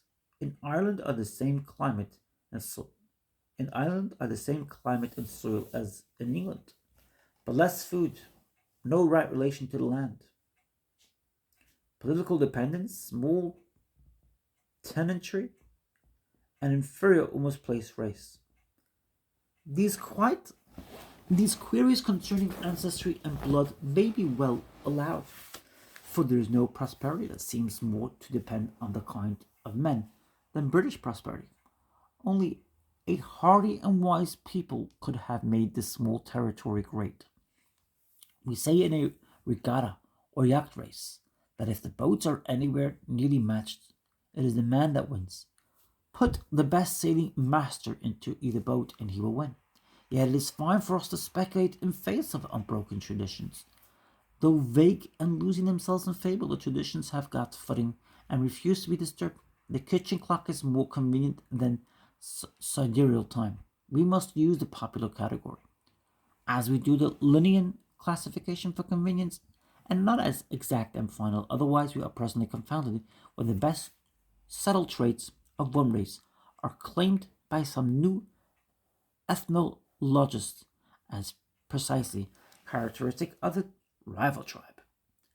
I found plenty of well marked British types. The ruddy complexion, fair and plump, robust men with faces cut like a die, and a strong island speech and accent. A Norman type, with a complacency that belongs to that constitution. Others who might be Americans, for anything that appeared in their complexion or form in their speech was much less marked, and their thought much less bound. We call them Saxons. And the Roman has implanted his dark complexion in the trinity of quaternity of bloods, when the sources from which tradition derives their stock are mainly three. And first, they are the oldest blood of the world of Celtic. Some people are deciduous or transitory. What are the Greeks? We're the Etrurians. We're the Romans. But the Celts or Sidonides are an old family of whose beginning there is no memory, and their end is likely to be still more remote in the future. For they have endurance and productiveness. They planted Britain and gave the seas and mountains names which are poems and imitate the pure voices of nature. They are favorably remembered in the oldest records of Europe. They had no violent feudal tenure, but the husbandman owned the land. They had an alphabet, astronomy, priestly culture, and a sublime creed. They have a hidden and precarious genius. They made the best popular literature of the Middle Ages in the songs of Merlin and the tender and delicious mythology of Arthur. 2. The English come mainly from the Germans, whom the Romans found hard to conquer in 210 years. Say impossible to conquer when one remembers the long sequel, a people about whom in the old empire the rumor ran there was never any that meddled with them that repented it not. 3. Charlemagne, halting one day in a town of Narbonese, Gaul, looked out of a window and saw a fleet of northern cruising in the Mediterranean. They even entered the port of the town where he was, causing no small alarm, and sudden manning and arming of his galleys as they put out to sea again. The emperor gazed long after them, his eyes bathed in tears. I am tormented with sorrow, he said, when I foresee the evils they will bring on my posterity. There was reason for these exorous tears. The men who have built a ship and invented the rig, cordage, sail, compass, and pump, the working in and out of port have acquired much more than a ship. Now arm them, and every shore is at their mercy. For if they have not numerical superiority with the anchor, they have only to sail a mile or two to find it. Bonaparte's art of war, namely of concentrating force on the point of attack, must always be theirs who have the choice of the battleground. Of course, they come into the fight from a higher ground of power than the land nations, and can engage them on shore with a victorious advantage in the retreat. As soon as the shores are sufficiently peopled to make piracy a losing business, the same skill and courage are ready for the service of trade. The the Heimskra, sorry, the Heimskringla, or sagas of the kings of Norway, collected by Snorro Sturluson, is the Iliad and Odyssey of English history. Its portraits, like Homer's, are strongly individualized. The sagas describe a monarch, monarch, monarchical republic like Sparta. The government disappeared before the importance of citizens. In Norway, no Persian masses fight and perish to aggrandize a king, but the actors are bands of landholders, every one of whom is named and personally patronymically described as a king's friend and companion. A sparse population given his high worth to every man. Individuals are often noticed as very handsome persons, which trait only brings the story nearer to the English race than the solid material interest predominates, so dear the English understanding, wherein the association is logical between merit and land. The heroes of the sages are not the knights of South Europe. No vaporing of France and Spain has corrupted them. They have substantial farmers whom the rough times have forced to defend their properties. They have weapons which they use in a determined manner, by no means for chivalry, but for their acres. They are people considerably advanced in rural arts, living amphibiously on a rough coast, enjoying half their food from the sea and half on the land. They have herds of cows and malt wheat bacon. Butter and cheese they fish in the fjord and hunt the deer. A king among these farmers has a varying power, sometimes not exceeding the authority of a sheriff. A king was maintained much as in some of our country districts. A winter schoolmaster is quartered a week here, a week there, and a fortnight on the farm. On all the farms in rotation, this the king calls going into quest quarters, and it was the only way in which, in a poor country, a poor king with many retainers could be kept alive when he leaves his own farm to collect his dues through the kingdom. These Norsemen are excellent persons in the main, with good sense, steadiness, wise speech, and prompt action, but they have a singular term for homicide. The chief end of man is to murder or to be murdered. Oars, scythes, hoppins, crowbars, peat knives, and bay forks are tools valued by them all, the more for their charming aptitude for assassinations. A pair of kings after dinner will divert themselves by thrusting each sword through the other's body, as did Igneva and Alf. Another pair ride out on the morning for a frolic, and finding no weapon near will take the bits out of their horses' mouths and crush each other's heads with them, as did Alric and Eric. The sight of a dent cord,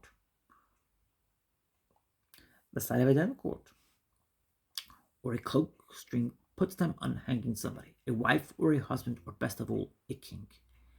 If a farmer has so much as a bay fork, he sticks it into a king dag.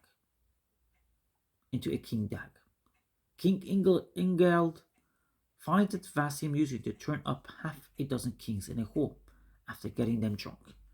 Never was poor gentleman so surfeited with life, so furious to be rid of, as a Northman. If he cannot pick any other quarrel, he will get himself comfortably gored by a bull's horns.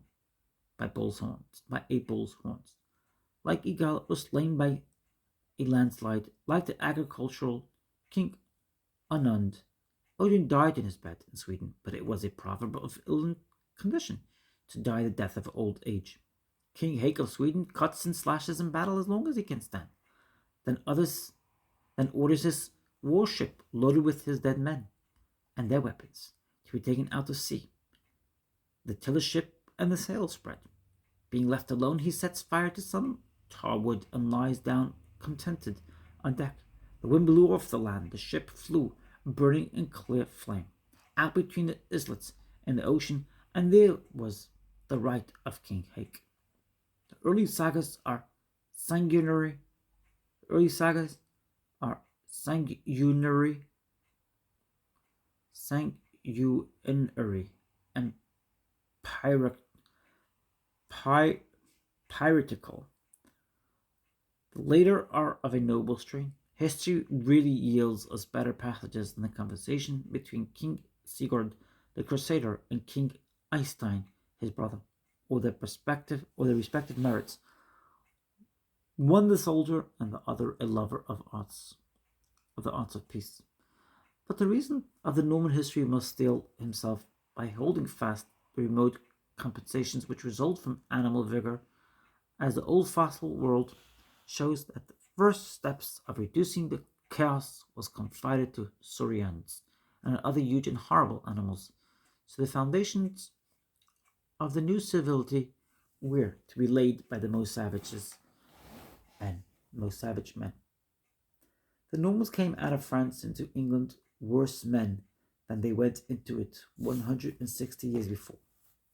They had lost their own language and learned the Romance or barbarous Latin of the Gauls, and had acquired with the language all the vices it had names for.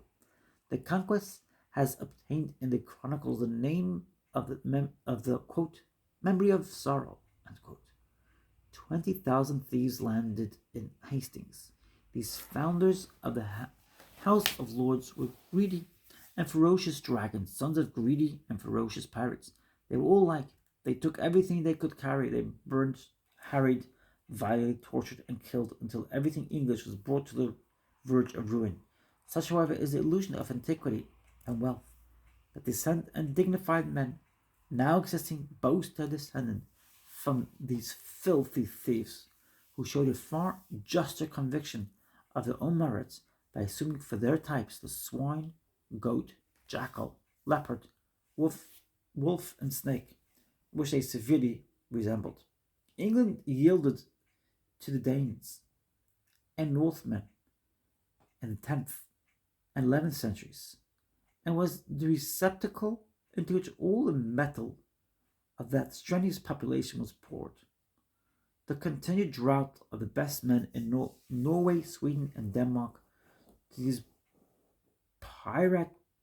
piratical expeditions exhausted those countries, like a tree which bears much fruit when young, and these have been second-rate powers ever since. The power of the race migrated and left Norway void. King Olaf said, quote, when King Harold, my father, went westward to England, the chosen men of Norway followed him, but Norway was so empty then that such men have not since been to find in the country, nor especially such a leader as King Harold was for wisdom and bravery. End quote. It was a tardy recoil of these invasions. When in 1801 the British government sent Nelson to bombard the Danish forts in the Sound, and in 1807 Lord Cathcart of Copenhagen took the entire Danish fleet as it lay in the basins and all equipment from the arsenal and carried them to England. Kongel, the town where the kings of Norway, Sweden, and Denmark were wont to meet, is now rented to a private English gentleman for hunting ground. It took many generations to trim and comb and perfume the first boat load of Norse pirates into royal highness and most noble knights of the garter. But every sparkle of ornament dates back to the Norse boat. There will be time enough to mellow this strength into civility and religion. It is a medical fact that the children of the blind sea, the children of felons, have a healthy conscience. Many a mean. The startling boy is, at the age of puberty, transformed into a serious and generous youth. The mildness of the following ages have not quite affected these traits of Odin, as the rudiment of his structure matured in the tiger. Is said to still found unabsorbed in the Caucasian man. The nation has a tough, acrid animal nature, which centurizes, which centuries of churching and civilizing have not been able to sweeten. Alfieri said, quote, "The crimes of Italy were the proof of the superiority of the stock." End quote. One may say that England, and one may say of England that this watch moves on a splinter of adamant. The English, uncultured, are a brutal nation. The crimes recorded in their calendars have nothing to be desired in the way of cold malignity. Dear to the English heart is a fierce stand-up fight. The brutality of the manners in the lower class appears in the boxing, beer baiting, cockfighting, love of executions, and the readiness for a set to in the streets, delightful to the English of all classes. The coast, the costermongers, the costermongers of London streets hold cowardice and loathing. We must work our fists well. We are handy with our fists. End quote. The public schools are charged with being beer gardens of brutal strength and are liked by the people for that cause. The fagging is a trait of the same quality. Medwin, in Life of Shelley, relates that at a military school they rolled up a young man in a snowball and left him so in his room while the other cadets went to church and crippled him for life. They have retained impressment, deck flogging, army flogging, and school flogging. Such is the ferocity of the army discipline that a soldier sentenced to flogging sometimes prays that his sentence may be commuted to death. Flogging, banished from the armies of Western Europe, remains here by the sanction of Duke of Wellington. The right of the husband to sell the wife has been retained down to our times. The Jews have been the favorite victims of royal and popular persecution. Henry III mortgaged all the Jews in the kingdom to his brother, the Earl of Cornwall, as security for money which he borrowed. The torture of criminals and the rack for extorting evidence were slowly used. Of the criminal statutes, Sir Samuel Romilly said, quote, "I have examined the codes of all nations, and ours is the worst, and worthy of the anthropophagy." End quote. In the last session, 1848, the House of Commons was listening to the details of flogging and torture practiced in the jails. As soon as this land, thus geographically posted, got a hardy people into it, they could not help becoming the sailors and factors of the globe. From childhood, they dabbled in water. They swam like fishes. Their playthings were boats. In the case of the ship money, the judges delivered it for law that, quote, England being an island, they were midland shires therein, are all to be accounted maritime. End quote. And Fuller adds, quote, "The genius even of landlocked countries, driving the natives with a maritime dexterity." End quote. As early as the conquest, it is remarked, an explanation of the wealth of England, that its merchants trade to all countries.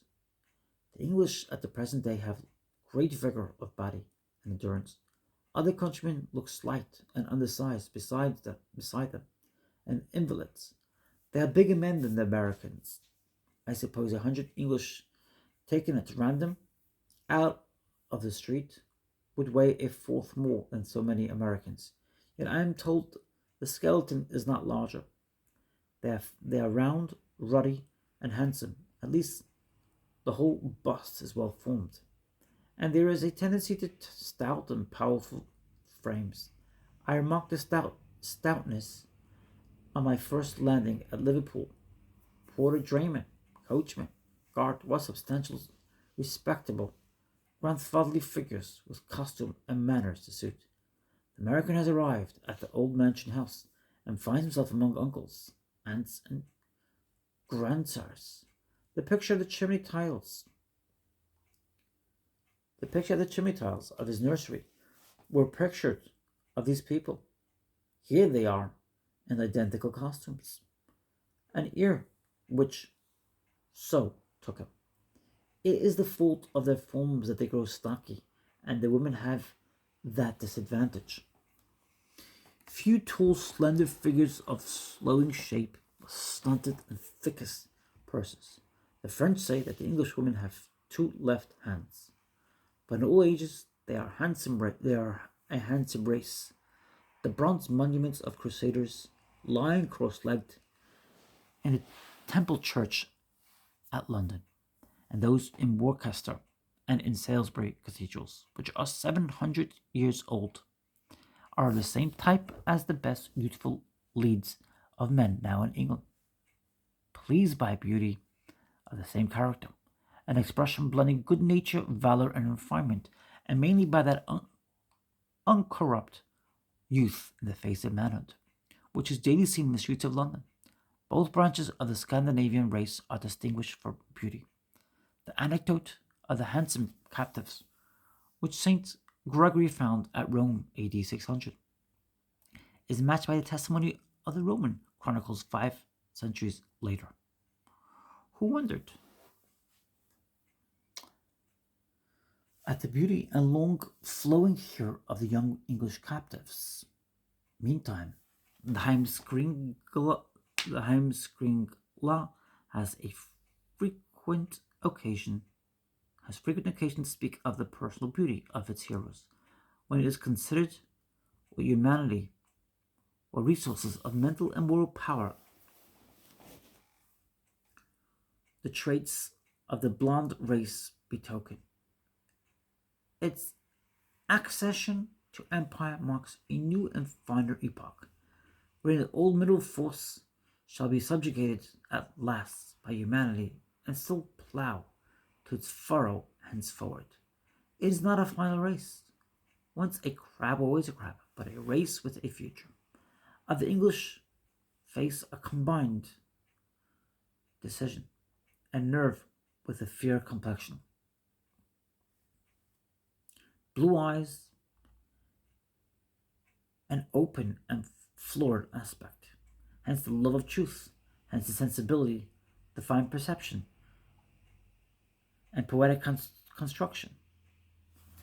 The fair Saxon man with open front and honest meaning, domestic, affectionate, is not the wood out of which cannibal or inquisitor or assassin is made, but he is moulded for law, lawful trade, civility, marriage, the nurture of children for colleges, churches, charities, and colonies. They are rather manly than warlike. When the war is over, the mask falls from the affectionate and domestic tastes, which make them women in kindness. This union of qualities is fabled in their national legend of, quote, Beauty and the Beast, unquote, or long before in the Greek legend of Hermaphrodite. The two sexes are co-present in the English mind. I apply to Britannia, Queen of Seas and Colonies, the words in which her latest novelist portrays his heroine. Quote, she is as mild as she is game, and as game as she is mild. The English delight, unquote, the English delight in antagonism which combines in one person the extremes of courage and tenderness. Nelson, dying at Trafalgar, sends his love to Lord Collingwood, and like an innocent schoolboy that goes to bed says, quote, kiss me, hearty, end quote, and turns to sleep. Lord Collingwood, his comrade, was of a nature the most affectionate and domestic. Admiral Rodney's figure approached to delicacy and effeminacy, and he declared himself very sensible to fear, which he surmounted only by considerations of honour and public duty. Clarendon says the Duke of Buckingham was so modest and gentle that some courtiers attempted to put a front on him, until they found that this modesty and effeminacy was only a mask for the most terrible determination. And Sir Edward Parry said of Sir John Franklin that, quote, if he found Wellington's Town open, he explored it, for he was a man who never turned his back on a danger, yet of that tenderness that he would not brush away a mosquito. End quote. Even for the highwayman, same virtues claimed, and Robin Hood comes described to us as mitissimus praedunium, the gentlest thief. But they know where their war dogs lie. Cromwell, Blake, Marlborough, Chatham, Nelson, and Wellington are not to be trifled with, and the brutal strength which lies at the bottom of society, the animal ferocity of the quays and cockpits, the bullies of the costermongers of Shoreditch, Seven Dials, and Spitalfields. They know how to wake up. They have a vigorous health and last well into middle and old age. The old men are as red as roses and still handsome. A clear skin, a peach bloom complexion, and good teeth are found all over the island. They use a plentiful and nutritious diet. The operative cannot subsist on watercresses. Beef mutton, wheat bread, and malt liquors are universal among the first-class labourers. Good feeding is a chief point of national pride among the vulgar, and in their caricatures they represent the Frenchman as a poor starved body. It is curious that Tacitus found the English beer already in use among the Germans. Quote, they make from barley or wheat a drink corrupted into some resemblance to wine. End quote. Lord Chief Justice Fortescue in Henry V time says, quote, the inhabitants of England drink no water, unless at certain times on a religious score, and by way of penance. End quote. The extremes of poverty and ascetic penance, it would seem, never reach cold water in England. Would the antiquary in describing the poverty and maceration of Father Lacy in English Jesuit does not deny him beer. He says, quote, his bed was under a thatching, and the way to it up a ladder. His fare was cost, his drink of a penny gone or gallon. End quote. They have more constitutional energy than any other people, they think. With Henry Quatry, that manly exercises are the foundation, that elevation of mind which gives one nature ascendant over another. Or with the Arabs, that the days spent in the chase are not recounted in the length of life.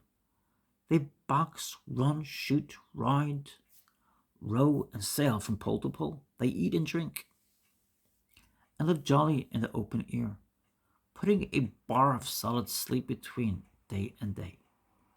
They walk and ride as fast as they can, their heads bent forward as if urged on some pressing affair. The French say that Englishmen in the street always walk straight before them like mad dogs. Men and women walk with infatuation. As soon as he can handle a gun, hunting is a fine art of every Englishman of condition.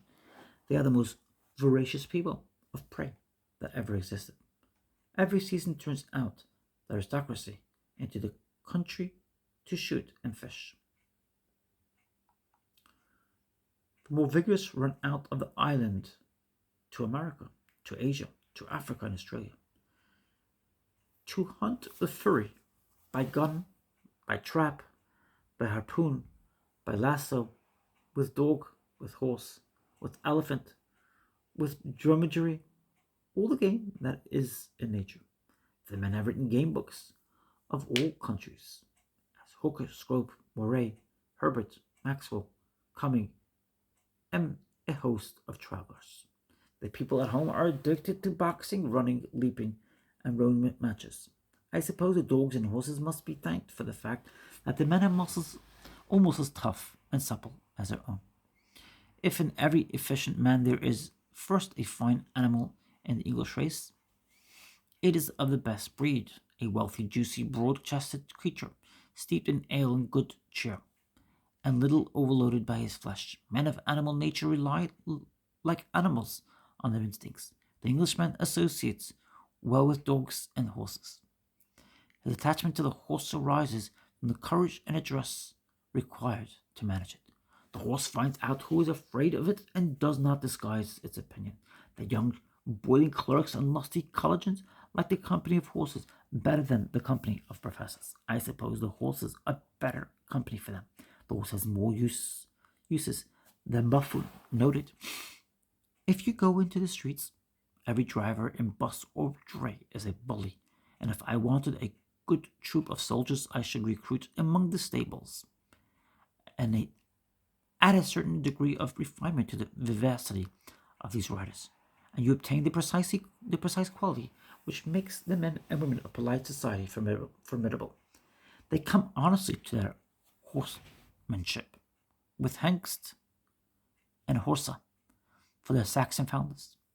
The other branch of the race had been Tartar nomads. The horse was all their wealth. The children were fed on mare's milk. The pastures of Tartary were still remembered by the tenacious practice of the Norsemen to eat horseflesh at religious feasts. In the Danish invasions, the marauders seized upon horses where they landed and were at once converted into a body of expert cavalry. At one time, the skill seemed to have declined. 2 centuries ago, the English horse never performed any eminent service beyond the seas, and the reason assigned was that the genius of the English hath always more inclined them to foot service as pure and proper manhood, without any mixture, whilst in a victory on horseback, the credit ought to be divided betwixt the man and his horse. But in 200 years a change has taken place. Now they boast that they understand horses better than other people in the world, and that their horses are become their second selves. Quote, William the Conqueror being, end quote, said Camden, quote, better affected to beasts than to men, imposed heavy fines and punishments on those that should meddle with this game, end quote. The Saxon Chronicle says, quote, he loved the tall deer as if he were their father, end quote. And rich Englishmen have followed his example according to their ability, ever since in encroaching on the tillage and commerce with their game perseverance. It is a proverb in England that it is safer to shoot a man than a hare. The severity of the game laws certainly indicates an extravagant sympathy of the nation with horses and hunters. The gentlemen are always on horseback, and have brought horses to an ideal perfection. The English racer is a factitious breed. A score or 2 of mounted gentlemen may frequently be seen running like centaurs down a hill nearby, as steep as the roof of a house. Every inn room is lined with pictures of races. Telegraphs communicate every hour tidings of the heats from Newmarket and Ascot, and the House of Commons adjourns over the quote, Derby Day, end quote. Chapter 4. Ability. Saxons and the Northmen are both Scandinavians. History does not allow us to fix the limit of the application of, I think this is chapter 5, ability. The Saxons and the Northmen are both Scandinavians. History does not allow us to fix the limits of the application of these names with any accuracy, but from the residence of a portion of the people in France, and from some effect of their powerful soil on their blood and manners, the Norman has come popularly to represent in England the aristocratic,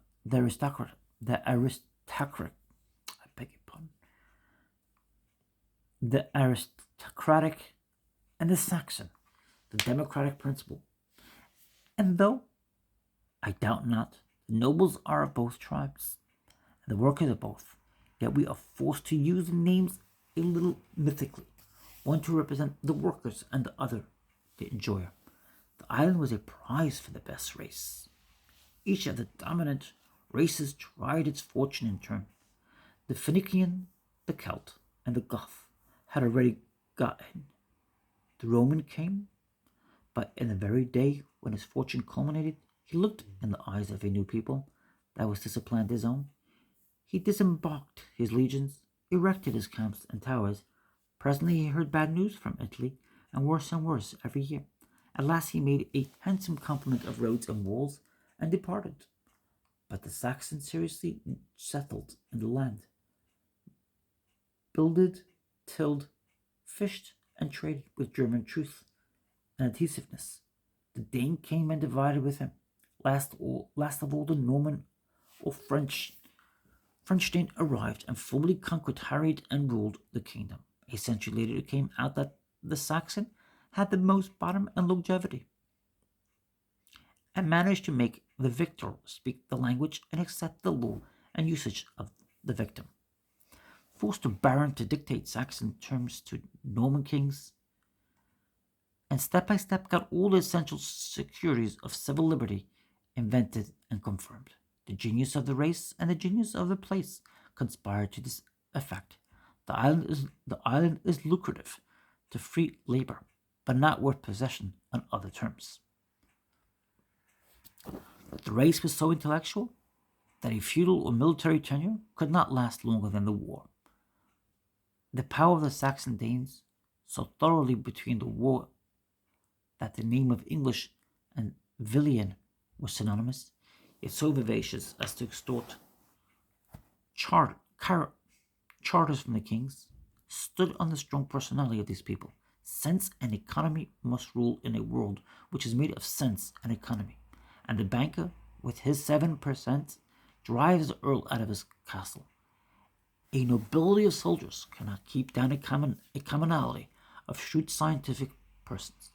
What signifies a pedigree of a 100 links against a cotton spinner with a steam in his mill, or against a company of broad-shouldered Liverpool merchants for whom Stephenson and Brunel are contriving locomotives and a tubular bridge? Let me read that again. What signifies a pedigree of 100 links against a cotton spinner with steam in his mill, or against a company of broad-shouldered Liverpool merchants for whom Stephenson and Brunel are contriving locomotives and a tubular bridge? These Saxons are the hands of mankind. They have a taste for toil, a distaste for pleasure or repose, and the telescopic appreciation of distant gain. They are the wealth makers, and by dint of mental faculty, which has its own conditions, the Saxon works after liking, or only for himself, and to set him at work, and to begin to draw his monstrous